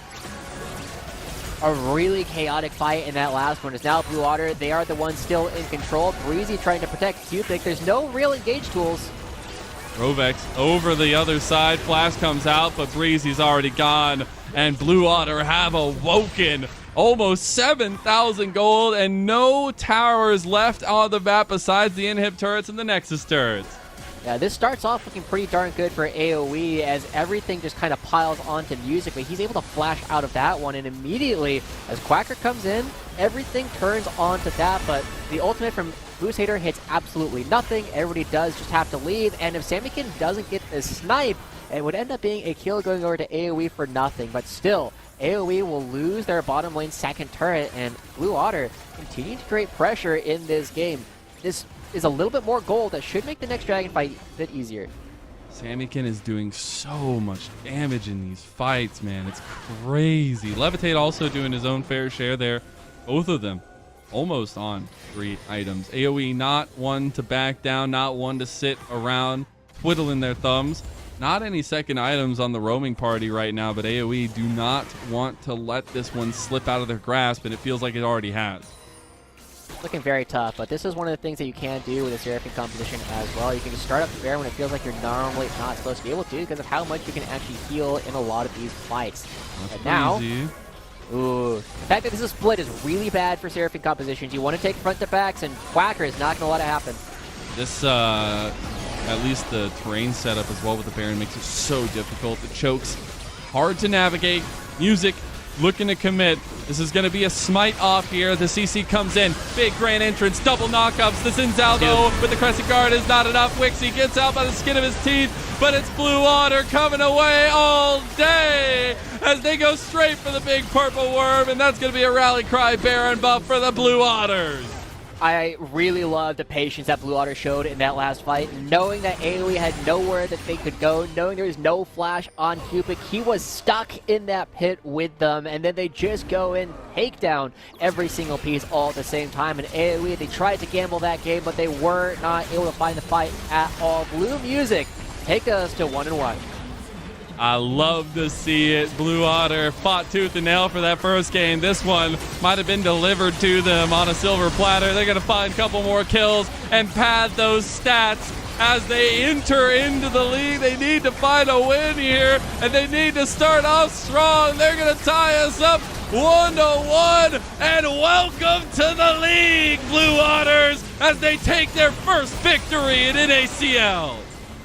That one was a dominant one. So much of it comes off the fact that Samikin had so much control of the mid lane from start to finish. He was constantly doing tons of damage. He had all the prio he needed, and it allowed the rest of his team to just move around and go for the fights that they really wanted to. Ultimately, that looked so much more controlled from Blue Otter, and I can't wait to see more of that kind of gameplay coming out from them. Yeah, I think we got to see a lot more of what we expected on paper a lot of the time, and it was a lot of combinations between music and the rest of the kind of temperature check that we wanted to see between them.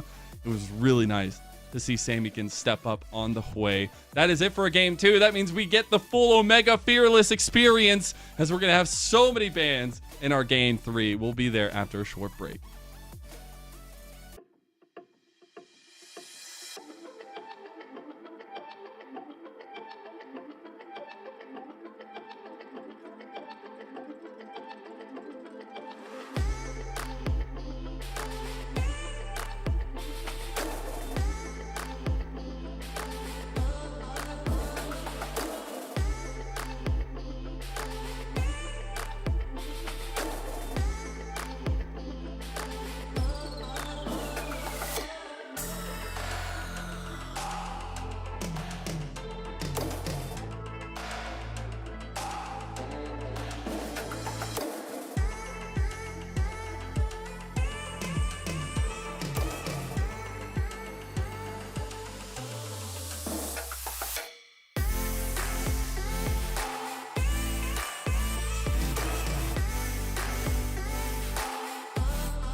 Welcome back, everyone, to NACL Summer 2024. I'm Mazel. I'm joined by Joshi, and we are into our final game of the day. We got 3 games delivered to us, and I couldn't be more happy. We are getting into the final one of Blue Otter versus AoE. Yeah, this is going to be a really big opportunity for both these teams because as a single round robin, you only get to play up against each team a single time before you can potentially see them in playoffs. And I actually expect that this one will have a lot of opportunity to determine which one of them has a better chance of making those playoffs as we get towards the end of it. And so much of it is going to be circling around these two mid laners. This is the VTuber, the PNG tuber who's going to be able to take this one. I love that we're getting that on social media, by the way.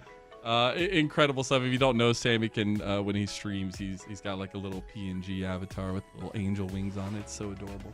And then Cupic is a VTuber streamer, so I'm really excited to see kind of what they bring to the table, because it's been really interesting what pressure in mid lane does for their respective junglers in Music and NXI. Yeah, we got to see that in the last game. NXI had lost so much pressure early on in the game. We saw that the bottom lane gank attempt in order to try and help out his bottom side didn't go very well, and then he completely lost an opportunity to try and go for any invades to recoup the CS that he was losing on the opposite side of the map as Music just took the top quadrant. And suddenly, with the bottom lane weak, with the jungle weak, we just got to see that Samikin was able to run the rift from that position because he was able to isolate his 1v1. The damage must have been insane. Also, the other big thing that we have to think about when we go into this one is we are in the full Omega Fearless Drive section of everything, and it means that we have a ton of champions who are no longer available in full Fearless, and a champion that is chosen in the series is no longer available to either side. So that means there will be a ton of champions off the board and a lot of meta ones as well. Yeah, it's going to be a little bit tough in order to try and find opportunities for both of these teams, right? The big character that I always think of for Cupic, once again, at this point, is going to be the luck. But it's very easy to take that away. It's also very easy for Samikin to try and play that one as well. So we're going to learn more and more about his champion pool going forward. At the same time, we do have a lot of picks in the bottom lane and in the jungle that a lot of people can still go towards. We haven't seen a Nidalee from either of these players just quite yet. We haven't seen a bunch of different things that we could actually bring out. I feel like the Vi, Viego, Xinjiao, and the Karthus were kind of like the main ones, but I also would not be surprised if we saw Maokai come out next. I'm not gonna lie, I want to see NXI's Lilia. It's a throwback. It's not maybe as strong. People have definitely tapered off the use of it, but I still think it's so ridiculous in terms of the tempo jungling. And in that game number 1, we saw a lot of that tempo jungling be super important. So I think going into a third game where, again, like you had mentioned, it's not only all these picks being off, but it's also a single round robin where this is the only time you'll get this matchup. And for Blue Otters, it's your first series on the split, and on the other side for AoE, it's a revenge for what happened to you last week against Team Liquid.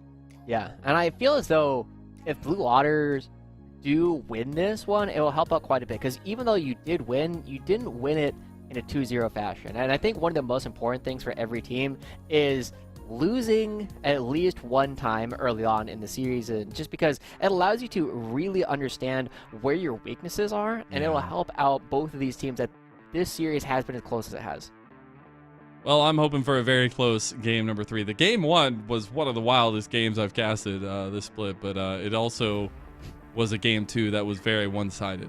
The Blue Otters looked very strong. They're scary. When they're hungry, Otters are terrifying. I'll just tell you that. We're back on the blue side though. Blue Otters on the red side. We already got that Talia ban first and foremost. Yeah.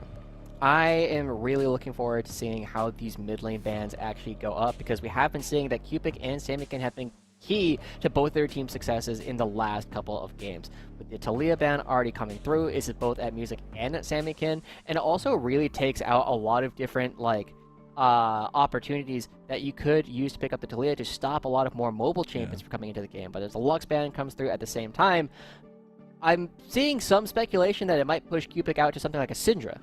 Okay. Something we definitely aren't seeing right now in the meta across pro play, but some comfort goes a long way in Fearless. I also expect the Zoe ban to be somewhere within this. Sure. The Ashe ban also still going to be there, I'm sure, as those are huge picks that can really set up. I'm wondering if now we get to more of those hardcore utility champions like the Maokai and things like that coming out.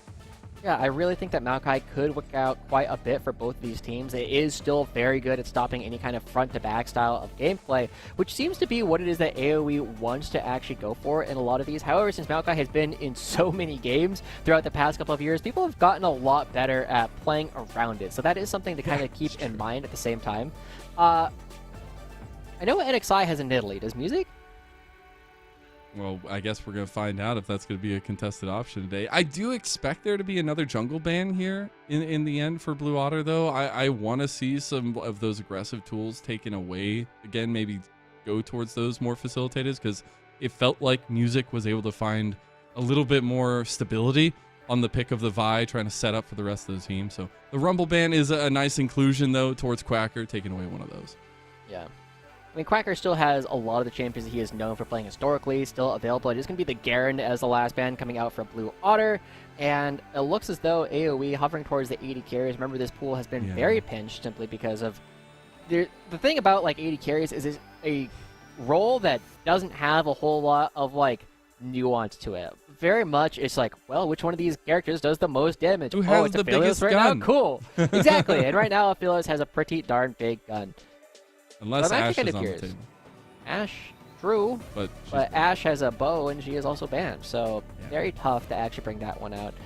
I kind of wonder, Kai'Sa was the first one that I was kind of thinking of as a Levitate champion, and then Caitlyn was also kind of on the table. This Kai'Sa does have the tools to play multiple different styles, very much like the Forest, but now Blue Otter, Aphelios is another character that loves to play a lot of these front to back, and both these 80 carries will just do a lot of burst damage at some point during the fight. So it's about understanding how you can shut that down or dodge it. I want to see if they just kind of want to go with the all-in style composition here, like try to follow it through and give a lot of options to Levitate. Right now, they're getting a lot of front line. The big beef is let on the table as Rovex will be rocking the Alistar. Yeah. I mean, with Nautilus, Rel, and Leona all banned, suddenly the Alistar is like, well, this is the next one on the table. I wonder if we'll ever get like an Amumu support in like our best of fives, just because it's a very similar kind of spot. But as the Lulu does get covered here, it's a very tough combination. Not the Enchanters! Oh no! We're to the Enchanters now. Well, and it's crazy though, because we have literally seen just full-on engagers as bot lanes across the world, pretty much. Yes, there's some niche here or there, but the majority has been a lot of engaged champions. Yeah, and we're seeing a lot of tools from AoE to kind of shut that down with the Lulu already picked up, and you seem to have a point, Dexter. It's just that the Maokai might actually get Okay, yeah. There it is. Mazelstradamus. Yes, I broke him, ladies and gentlemen. You heard that laugh. I broke him. Anyways, last pick here for Blue Otters on the red side before this first phase comes to an end. I do expect them to pick up a jungle matchup. Yeah, it's definitely going to need to be something relatively aggressive as well in order to try and shut this down. I mean, the Nidalee still feels like something that you would pick up relatively early on here, but the Brand and the Zyra still exist, and there's going to be a Rek'Sai coming out for Music. This is something we have seen him play historically to some success, and now it's going to be an opportunity for them to try and jump in very far, but I'm really worried about trying to play a Rek'Sai into a Lulu simply because Polymorph exists, and there's not another good target to use Polymorph on. Yeah, that's a little difficult. I do really like what this provides for Blue Otter, because again, I wanted like follow through. I wanted something that if Levitate goes in, you have people that are already there or kind of following through with that, and that Void Rush is going to actually be super huge. You're literally going to have Music and Levitate combining for some big backline plays, and I think that's super important to keep an eye out for AoE, especially going into a second phase to try to dissuade that, which they already have a ton of peel tools, right? Yeah. The Darius ban finally comes through to try and take it away from Quacker. I wonder what that says. I've seen you hover it. You're not getting it. You and Robix and sometimes Sambikin have all been hovering this champion because it's always in the back of your mind. You have to think about whether or not this is the game that Quacker is willing to bring out the Darius. Not going to allow it through this time. But I am just trying to come up with like what else. Like Cupid can kind of play anything that likes to play in the backline. Like the Syndra makes a lot of sense to me. A Victor would be totally fine in these kind of spots as well. I like the Tristana, but Blue Otter said no. Yeah. The Railing Soul, I think, makes a lot of sense. You do want to take away things that can outrange you even harder, Speaking of, we haven't seen like any Azir. I don't think that think champion of- exists anymore. I don't know. Yeah, I don't think of Azir as a champion that Samikin would play anyway. So instead, it's going to be the Orianna, and I feel like this almost definitely pushes Cupid towards the Syndra. So just minute executions are going to be super important for Blue Otter there because you have a ball delivery system. It's just about timing it right, especially the distance. But we'll see some stability potentially for AoE, looking for much stronger team fights, and it's kind of been the way they drafted the last 2 games that Syndra finally does come through. Yeah, I definitely am starting to look at this one as the very typical of what we were seeing. I want to say in like season 9 and 10. I want to say, except for like the Maokai, but you just kind of have these 2 balls of champion just like barreling into each other, and it's just going to explode and just like a crazy ball. So I think this is going to tell us the most about how these 2 teams are actually going to be able to team fight, because the 2 compositions have a lot of very similar tools, and as the Cassante comes through, you know, both sides have a very strong front line. They both have like some decent divers, and now it's going to be about how you can actually maneuver around all of these different opportunities. And as we start seeing what it is that I'm assuming Quacker is going to play, unless this Rek'Sai is going to be going top lane. Which it could. It Pretty could. good bruiser. Okay, it is going to be the Gwen. I was going to say there's a lot of answers to Cassante now that even though late game you can still say Cassante is actually insane, go with the copy pasta, but we've seen the Darius, which was already banned away. The Gwen also has good answers because you're able to get side lane pressure. Yeah. I really like this Gwen, like you said. There's a lot of tools up in the top side of the map. My one worry right now looking at Blue Otter's composition is it is very magic damage stacked, right? Between the Gwen and the Orianna, they're almost purely magic damage. And then Levitate, even if he builds like the strict like auto-attacking AD style of gameplay, he's still going to be doing like 20 to 30% magic damage, which is a lot. And then with Music being the only pure... Actually, no. Music does a lot of magic damage now. The Rek'Sai changes that happened couple months ago does mean that there's a lot more magic damage actually coming through from the Rek'Sai. So I feel as though NXI and Moose Hater have the opportunity to be functionally immortal this game just by building up all of the good magic damage tools that you already want to build anyway.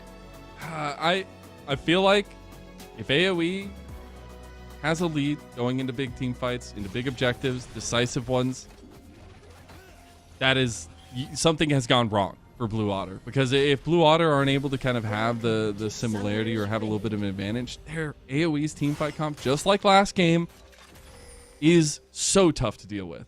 But like last game, Blue Otter got ahead early. Yeah. I've been very entertained reading through Twitch chat a little bit, and I've been trying to figure out. It took me a while to figure out what all of these. There's always MH, and then it's talking about his pick. And I think it's like the first letter of whatever character he's playing. So like this one was MHB5K. What did he play last game? It was Skarner. Yeah, that makes a lot of sense because it was MHB1S. Like, that has to be a meme that I did not know about, but I do really appreciate that as long as we can keep that up as people are starting to vote for their favorite teams. Yeah, get those votes in as Joshi continues to peruse. AoE for AoE, obviously, and blue for Blue Otters. And I particularly want to see where these 2 junglers are going to path. I feel like NXI has a lot easier of a game. They wanted the level 2, but Breezy went in a little early there. Ignite comes down, and Levitate, he might just flash for that one. Oh, Breezy's the one that flashes. Yeah, I mean, you didn't know. Completely lost vision of what it was that Levitate was doing. You got to flash that because you just don't know. Ultimately, that's a really big spot. Music already getting an extra camp on his first clear than we saw last time. Or no, other side. NXI was the one who lost camps, and now it is, in fact, a very, very heavy trade that Breezy did take, so he has to be very careful going forward. But notice the fact that Levitate still has to get the first minion on the board. Does find 2 of them there, but still a very good position for a Blue Otter to try and take control of this bottom side of the map, especially with Music already in the area. And both junglers were spotted out on respective boards from both teams, so they will know where each other are pathing, or at least the start of their paths, which are going to be a little bit wonky because Music started his chickens, but is now down towards bot side, so maybe realizing that this priority that Wixie and Breezy have cannot stand. And as they're already creating a lot of pressure now, I mean, the extra range coming through from Breezy and Wixie is helping them out quite a bit, but Music coming down. They have the ward. This is a tough gank. He's got it over the wall, though. Is going to be spotted out. Won't end up getting anything through it. So now AoE can play off of that.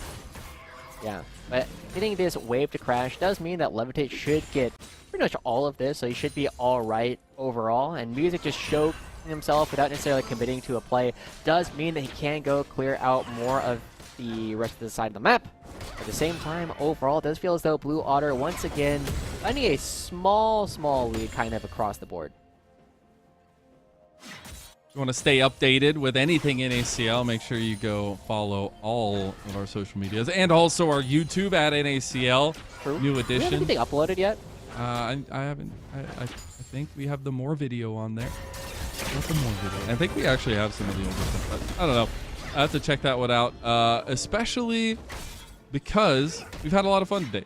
And if you've had a lot of fun, make sure you drop a sub to the channel. All subs and proceeds go to the players and the teams that you are watching. And I think that's a really unique and awesome aspect of our league, which has been really fun to watch kind of grow over the last year. Yeah.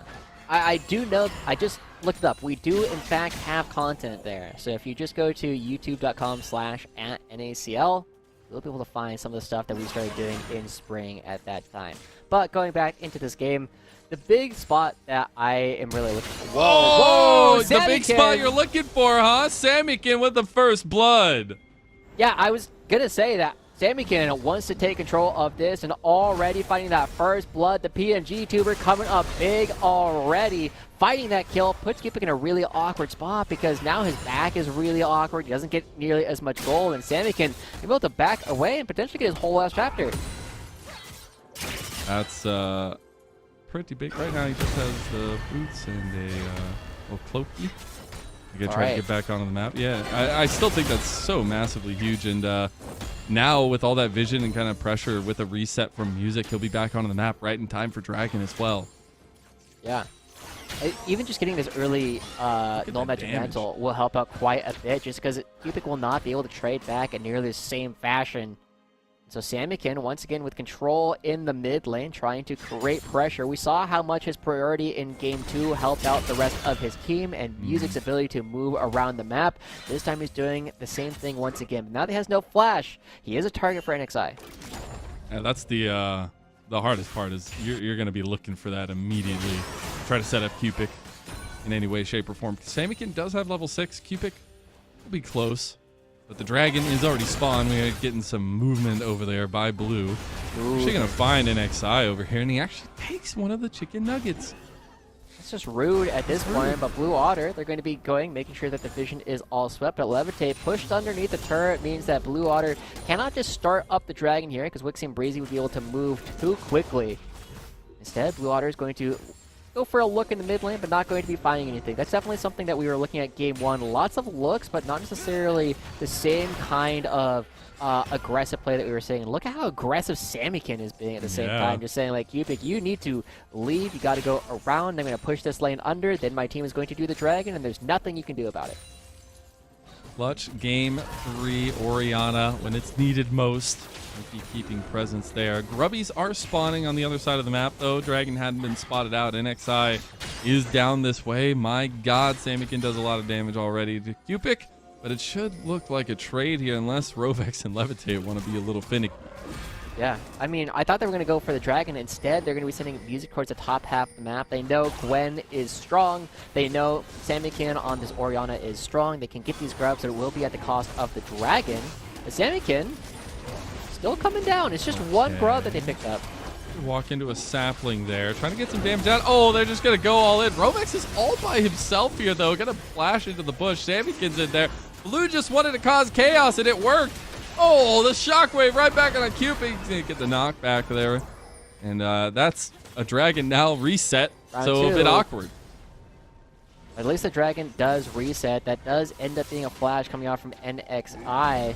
Oh, NXI getting caught, taking the control ward. Gets the big bramble smash, but it just sets up for Levitate to get a kill. And now 1,000 gold up our Blue Otter. Dang, that's a really greedy trying to clear that ward. Also trying to create a bit more space, not knowing where people are. I'm going to try to fight down here. We actually got the heal out immediately from Breezy. Yeah, I mean, AoE looking very aggressively to try and find some of these spots, but it ends up not getting them a whole lot of anything, and Music once again out-clearing NXI, picking up another grub, going to pick up all 3 of them for himself, and now Quacker going to be moving in to slow down NXI's clear even further. Even just sticking around and just forcing NXI to be safe with the clear is going to make things a bit more difficult, and I like that. Buying more time, so now I can get over the wall, miss the smite! Oh, not able to get it there, but close. A big thing going for Blue Otter as well is they just have some CS differentials. At least in top lane, it's starting to get a little bit unmanageable. Jungle has a little one, but there is at least Wixie getting ahead by like 20 CS over Levitate and bot side. That is, again, what we set up from the draft, going to be an important part to AoE. We saw Cupic have big moments in this series, but Wixie on the Aphelios, he's going to be that consistent damage for them in the team fights. He really needs to be, right? Aphelios has the opportunity to be very aggressive in a lot of these fights, to look for those ultimates in order to burst out a lot of the squishy members of Blue Otter. And we do have to give some credit over to AoE, right? Because the bot lane did take that trade so poorly at the beginning and Breezy had to flash at level 1. They've done a really good job playing safely because Rovix and Levitate have not been able to find any of these fights at all. And it does mean that Wixie and Breezy is building up this lead slowly. I don't quite see how many plays, just the one so far, but it's still going to be slowly building up a lead for them over the course of the game. And obviously, I think it's been really cool to see Wixie and Breezy back together. Maybe an unlikely reuniting between the two because Wixie was at least going to be in retirement, but decided to come back to be reunited with his friend. And honestly, we saw them a huge, potent bot lane in the 2v2s back when they were together before, but it actually hasn't been necessarily unlocked just yet. And maybe a little bit of an answer here. Yeah, Breezy coming down. The Traverse Dragon still hasn't gotten picked up, but yeah, Wixie and Breezy have definitely played together for a while at this point, but we know Wixie and Isles were a combination before that, and then Wixie and Joey even before that, so you know, a lot of strong supports have played alongside Wixie over the past couple of years. It's been interesting to see his push. Obviously, the time for Breezy on C9 Amateur. Good times. Now, Rovex and Levitate, the other duo on the other side, and Levitate, probably the newest member of Blue Otter, to try to make a splash here. Is 1-0. Oh, Shockwave? I don't know if they have it, still though. hits. Cupic early flash. Void Rush comes in. The monster is going to kill you while you sleep there. Man, Music with the prediction on the Q ends up meaning that the Void Rush can come through, able to take that down. It's going to be another kill as Cupic really starting to struggle in this mid lane, and this has been a matchup where these two players have had to go head-to-head so many times over the past couple of games. And now, because Samikin 1-0-2 has a big lead, will continue to put Cupic in awkward positions in terms of the wave as Samikin walks back in, and Music continuing to take away things from NXI. A little bit troublesome there that you have that much of a lead consistently, and then also that Quacker is starting to get pretty scary. I think when you pick this Cassante pick, you're really looking for team fight focus and a little bit of setup for your team. But Quacker is going to be an unruly participant in the side lane. Yeah, Quacker is going to be very difficult for AoE to stop. You generally look at how this team is going to function, and a lot of it is going to be at range. I know that in my games historically, whenever I played fives, my teams always struggled to play up against Gwens and Xinjiaos just because we love playing triple range compositions. And this is definitely a spot where you have two characters that are going to be the bulk of your damage are already both ranged, and Lulu's not going to be helping out a lot with Quacker either. So it is definitely going to be a position suddenly where AoE, they really need to have a strong split push, and Crusader falling behind makes that a lot more difficult. Still no dragon taken, but the next round of Grubbies has been spawned, and everybody's up here for the party. Hope everybody got their invites, because we're getting a potential 5v5. With a little bit of pressure from mid from Samikin. AoE are going to be the first ones here. Getting the first ones here, though, isn't necessarily the best, as Quacker now creating space on the other side. Samikin can push this out, and here's a potential engagement. Look at Music. this They're being corralled. pincer maneuver they have. They're trying to get the double knock up there. They can't get the combo just yet.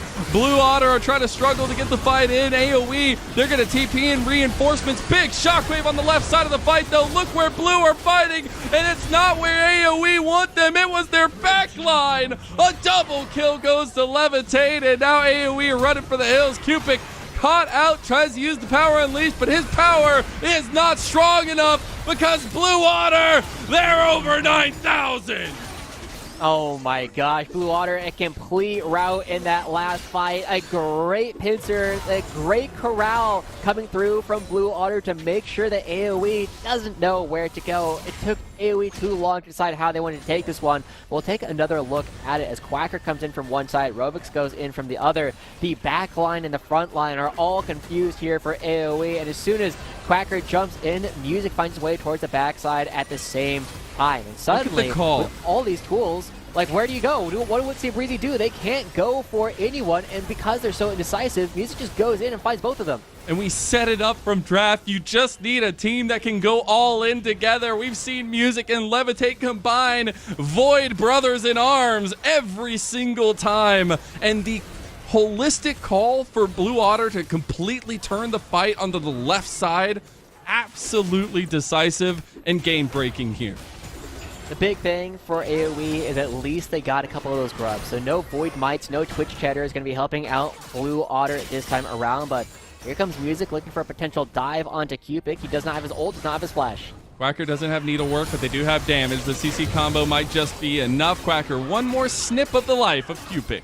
That's going to be a huge chunk out of this turret and another kill. We were praising Cupid so well for going deathless in game 1, but now 4 deaths on this one. A fantastic attack coming out from Blue Otter to make sure that Cupid cannot have the same kind of impact that they did on the Anivian. So, what's the counter shot coming through from AoE? They're moving people towards the top half to potentially get the Rift Herald, but it might be too late, as we are already going to be seeing the members of Blue Otter go up to make sure it's not going to be going over for free.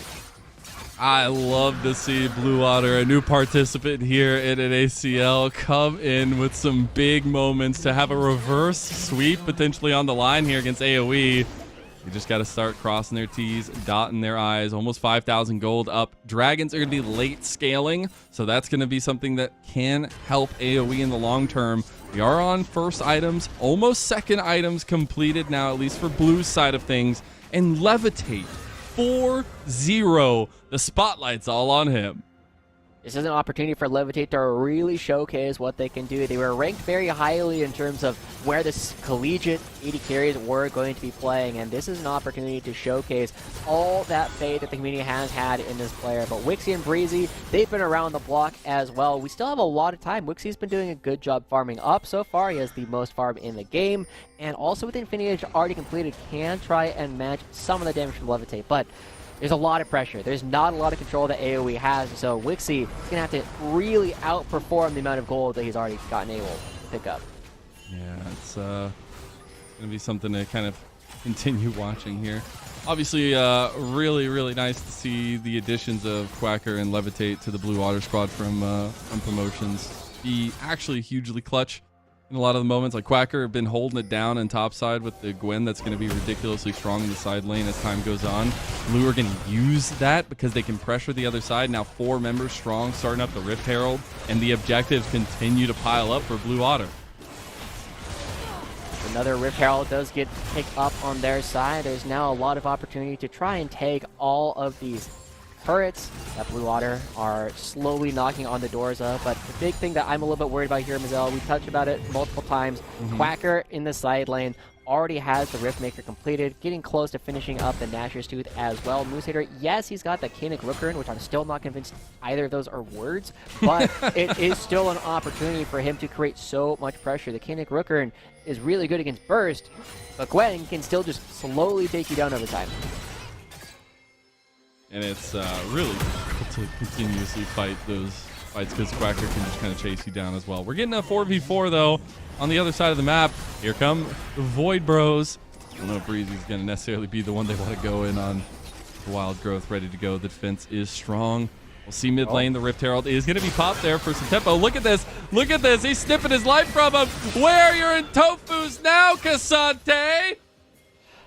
Nowhere to be found, and here's another engage in the mid lane. It's going to stop some opportunity in the turret take, but still, Blue Otter, they find the kill in the side lane. Quacker going to be the one enacting that one, and now pushing everyone on AoE towards the mid lane means they can also start looking towards the top side of the map. Blue Otter looking fantastic across the board, already 5,000 gold in the lead, and with 2 minutes until the next dragon, they still have time to try and look for some of these dives. And it's a holistic effort from Blue Otter. And a huge pick them up by their bootstrap style situation here. That game 1, it was rough and tumble. Game 2, very clean comparatively. Now Quacker taking a full tower. Will get flashed on by Breezy, trying to stop it with the polymorph, but couldn't do it. And now he's about to take a 1v2. Coming Quacker, he's about to get quacked, but he might get the triple knockback. No, he doesn't actually, but another body will join.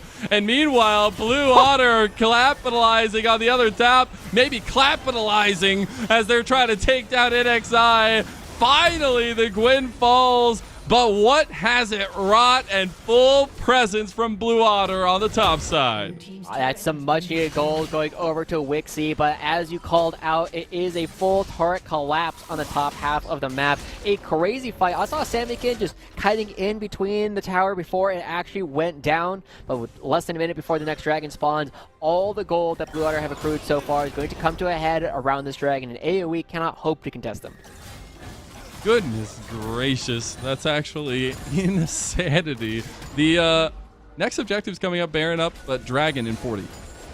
Yeah, with the Dragon actually coming up relatively soon, I'm hoping that we can get a replay of the top side fight, because we didn't really get a clear idea of what was going on there, but it is going to come out at some point. We do see a lot of pressure coming out, and as the top lane replay comes through, all right, I know Samikin just like ended up between the turrets at some point. Takes a little bit of time. Here comes music. Yeah, makes sense. Makes sense. Ultimate goes out. Good scatter of the week. Oh, the Void Rush. Good job. Okay, so Samikin just able to chase him down at some point. Yeah, and so then it just becomes NXI running around. Good aggro, juggling on the turret. Just got to take down the structure, and then NXI, I think he actually lives from this position. Yeah, we saw him walk out. But Blue Otter should be in control of the area around the dragon. They are indeed, and music going to be picking up a dragon. To clean that one up. As he does, Rek'Sai is getting monstrously strong. The entire team of Blue Otter getting monstrously strong. 7,000 gold in the lead. And imagine a game 1 that was probably one of the most hectic ones we've seen all split long. But now 2 very, very solid games from Blue Otter. Something has clicked. It might be the style of composition here. For sure. I mean, the first game that we had might have been the closest game we've had so far. Oh my god, the shockwave, everything on top of it. Nice healing out from Wixie, though, with the red gun. And to get a decent amount, and the wild growth from Breezy. So Blue Otter try something, but you're starting to see AoE's compositional strength if things go right. Yeah, I mean, that was a flash and a barrier and the ultimate from Breezy and the shield. Like, there's a lot that had to go in order to make sure that Wixie AoE did strong not die together. there. Strong together. The Planet of the Apes, but still, it is going to be the top lane going down at the same time. Quacker picking up 2 more kills worth of gold on this structure, and he's in a terrifying position. The rest of Blue Otter wanting to collapse, but they do not. And now AoE, they're going to have to try and find something, but it feels as though they are rapidly running out of tools. Their engaged tools are very reactive, or they require coming from Fog of War.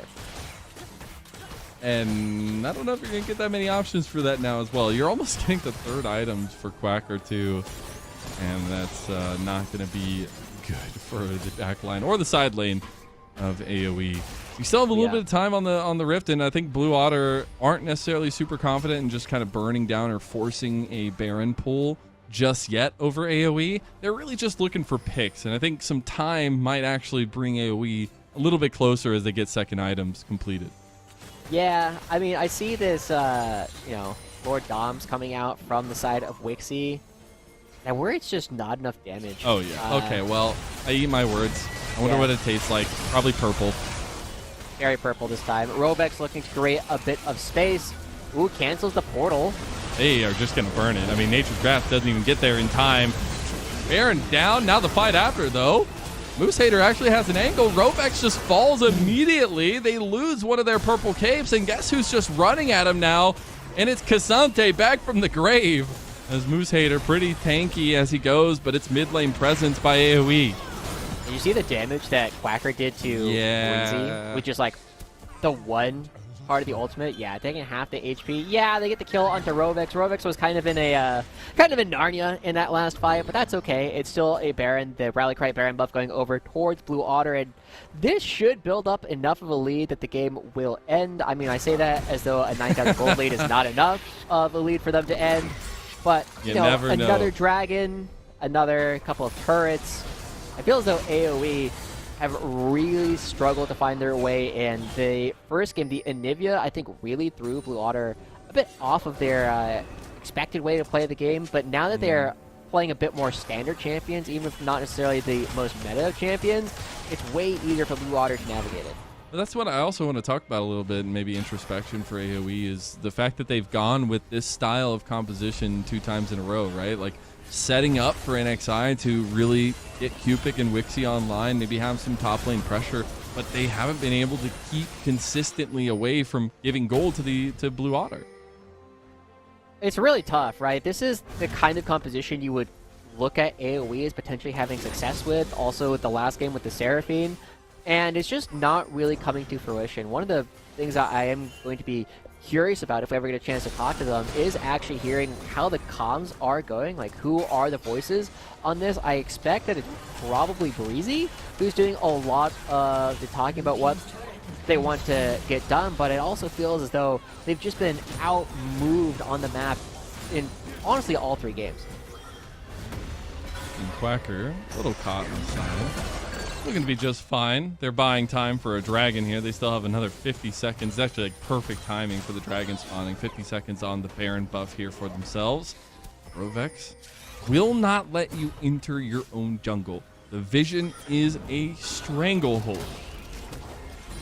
It's so tough, and this is part of where NXI is just going to start starving, right? When you are this far pushed back into your own base, there's no jungle camps for you to farm, there's nowhere for you to really go, and with 27 seconds left until the next dragon, it's going to be going over towards Blue Water as well. The Relic Right Baron buff actually got them less than I was kind of expecting. I was hoping to see Blue Water push into the base and crack one of these inhibitor turrets, but hey, when you're this far ahead, it's like, hey, go ahead, get all the farm that you need, make sure that AoE cannot contest you for the next dragon, but at some point, you do need to break this base open. Yeah, I think it's going to be a little easier now that you got Rabadon's complete for Quacker, and, you know, third item there for Levitated Volcanoes. We'll see the dragon taken, 3rd dragon in a row for Blue Otter. Close to that Hextech Dragon Soul. Quacker coming back out onto the map to go back to his job in top lane of breaking down the base. But now without the Rally Cry Baron buff, it's a little bit tougher to actually get all of these pushes going at the same time. The big thing that we really have to do is at some point we gotta yeet someone forward so that Samikin can use the ultimate, take someone down almost instantly. If you could do it on the Lulu or the Syndra, that's probably the easiest target to do because they're immobile, but you have to get their flash in the first place. Yeah, that's what we gotta take the check mark off the list, I guess, if you can get those flashes. But AoE gonna be standing strong so far with the defense. They have no outer turrets anymore. It's just the inhib turrets. Luckily, they do have a lot of wave clear. Unfortunately, Blue Otter are gonna bring full force towards this top side. They're just slowly, like you were talking about, like bleeding the game dry. They gotta clear out some of this vision. They do have Music and Rovex on a ward. I'm not sure what NXI is quite looking for here. It looks like he was getting ready to flash, but it's like, what are you trying to go for? Okay, Cupid. Give him something to fight for there in the side lane. I like it. As I do wonder, though, if, you know, Blue Otter feels super confident, because they are at 11,000 gold in the lead, but the way that they're playing doesn't feel that way, right? They're really fine with kind of just bleeding this one out, like you were saying, making sure they're getting item spikes. You just got the Crypt Bloom completed for Samikin, so definitely in that defensive nature there too. I think it was Anero on Twitter who was saying that he really wants to play and work on teams that are very aggressive and trying to make things happen, because it's easier to mold that, right? It's very easy to mold aggression and make sure it's just targeted in the right places, whereas Blue Otter, you know, they were pretty aggressive early on. They had a good plan in the early couple of minutes, but now as things have gotten slower, you do have to start worrying about Wixie's damage more and more, right? He's gotten a couple of kills here and there. He's on 3 items. He's, you know, a BF sword behind Levitate, but when you're in Aphelios, like, you already have enough damage as is, so you can absolutely blow through all of these different members. Blue Otter just seemed to be a bit too hesitant to actually make these happen. Oh, here's a teleport. Oh, they're getting TP'd on by Quacker. Immediately, the white flags come up by AoE. They need to turn onto Quacker. Wixie's first in line to get some shots in, as now the rest of AoE collapse on him. Blue is trying to collapse on their own, but the CC comes in, and Quacker, you've left yourself out. And now NXI's still alive for a while. As Music goes on a killing spree, a big shutdown actually went to Wixie, so that's huge. Now AoE starting to move on Blue. They actually want to chase down with Moose Hider. Yeah, I mean, that is still the jungle. NXI being dead does mean that Blue Otter can start this up, but the terrain makes it very awkward. They're going to be backing away. I'm surprised that they're willing to give this much ground. They still do have the shockwave coming out from Samikin, and as long as you place that in the right spot, it's so hard for AoE to engage. That's where an 11,000 gold lead doesn't feel like an 11,000 gold lead, but maybe they were just waiting to whip out the wallet, and there it is, smacked right into the face of AoE. All that glitters is gold, but right now it's all Blue Otter glittering over Summoner's Rift. That's the Baron on the table yet again for Blue Otter. Playing opportunistically, waiting for their opponents to make a mistake. Music finds an angle where the opponents do not have vision and finds his way onto Wixie. All the flashes and barriers in the world, not enough to keep Wixie alive this time around. That's going to be another Rally Cry variant buff going over towards Blue Otter. All the purple capes you could ever ask for, and Quacker, be careful. The last time this happened didn't go so well. I actually think he might 1v3 these 3 players this right time now. around, but, yeah. Yeah, either way, we get to see Wixie try to go in, but a great combination from Rovix and Samikin finding the shockwave onto Wixie, taking so much damage instantly. And then as Moosehater also goes down, it's just a very clean combination. But now Blue Otter moving and taking control of the bottom half of the map.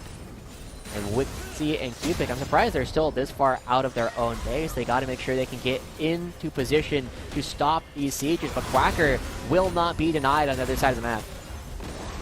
Baron buff still up for 2 minutes. Nature's Grass comes up, but look, Music was on the back the whole time. They're going to turn around on him, but the re-engage there from Rovex is pretty big. Double knockback with the Shockwave, and Levitate's gone godlike here. Quacker been waiting the whole time to snip your life from you, and those needles sink oh so deep.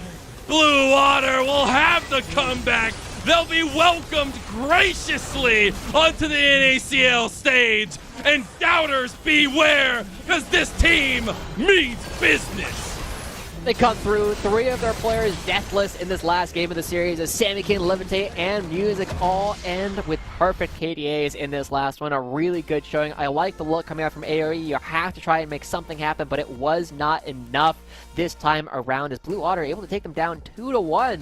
A very close game 1, but then after that, it seems like they figured out everything from there, and Samikin was looking great the entire time.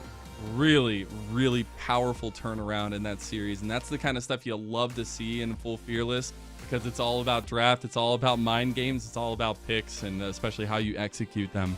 And they somehow won-upped their game too.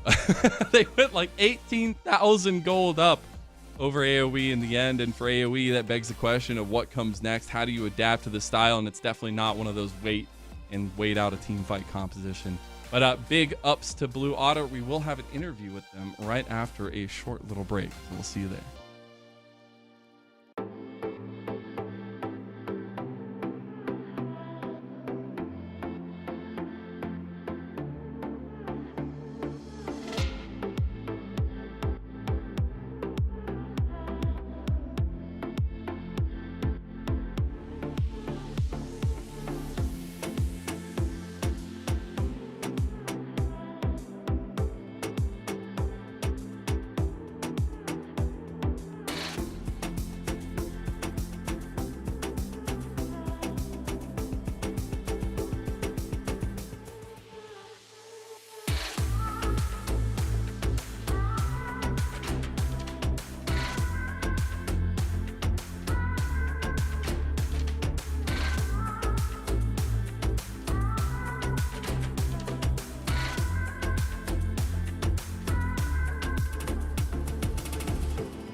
Hello, welcome back to the Rally Cry post-game interview. I am Joshi, and I have today with me the victorious mid laner, Samykin here from Blue Otter. First off, Samykin, congratulations on winning this last series.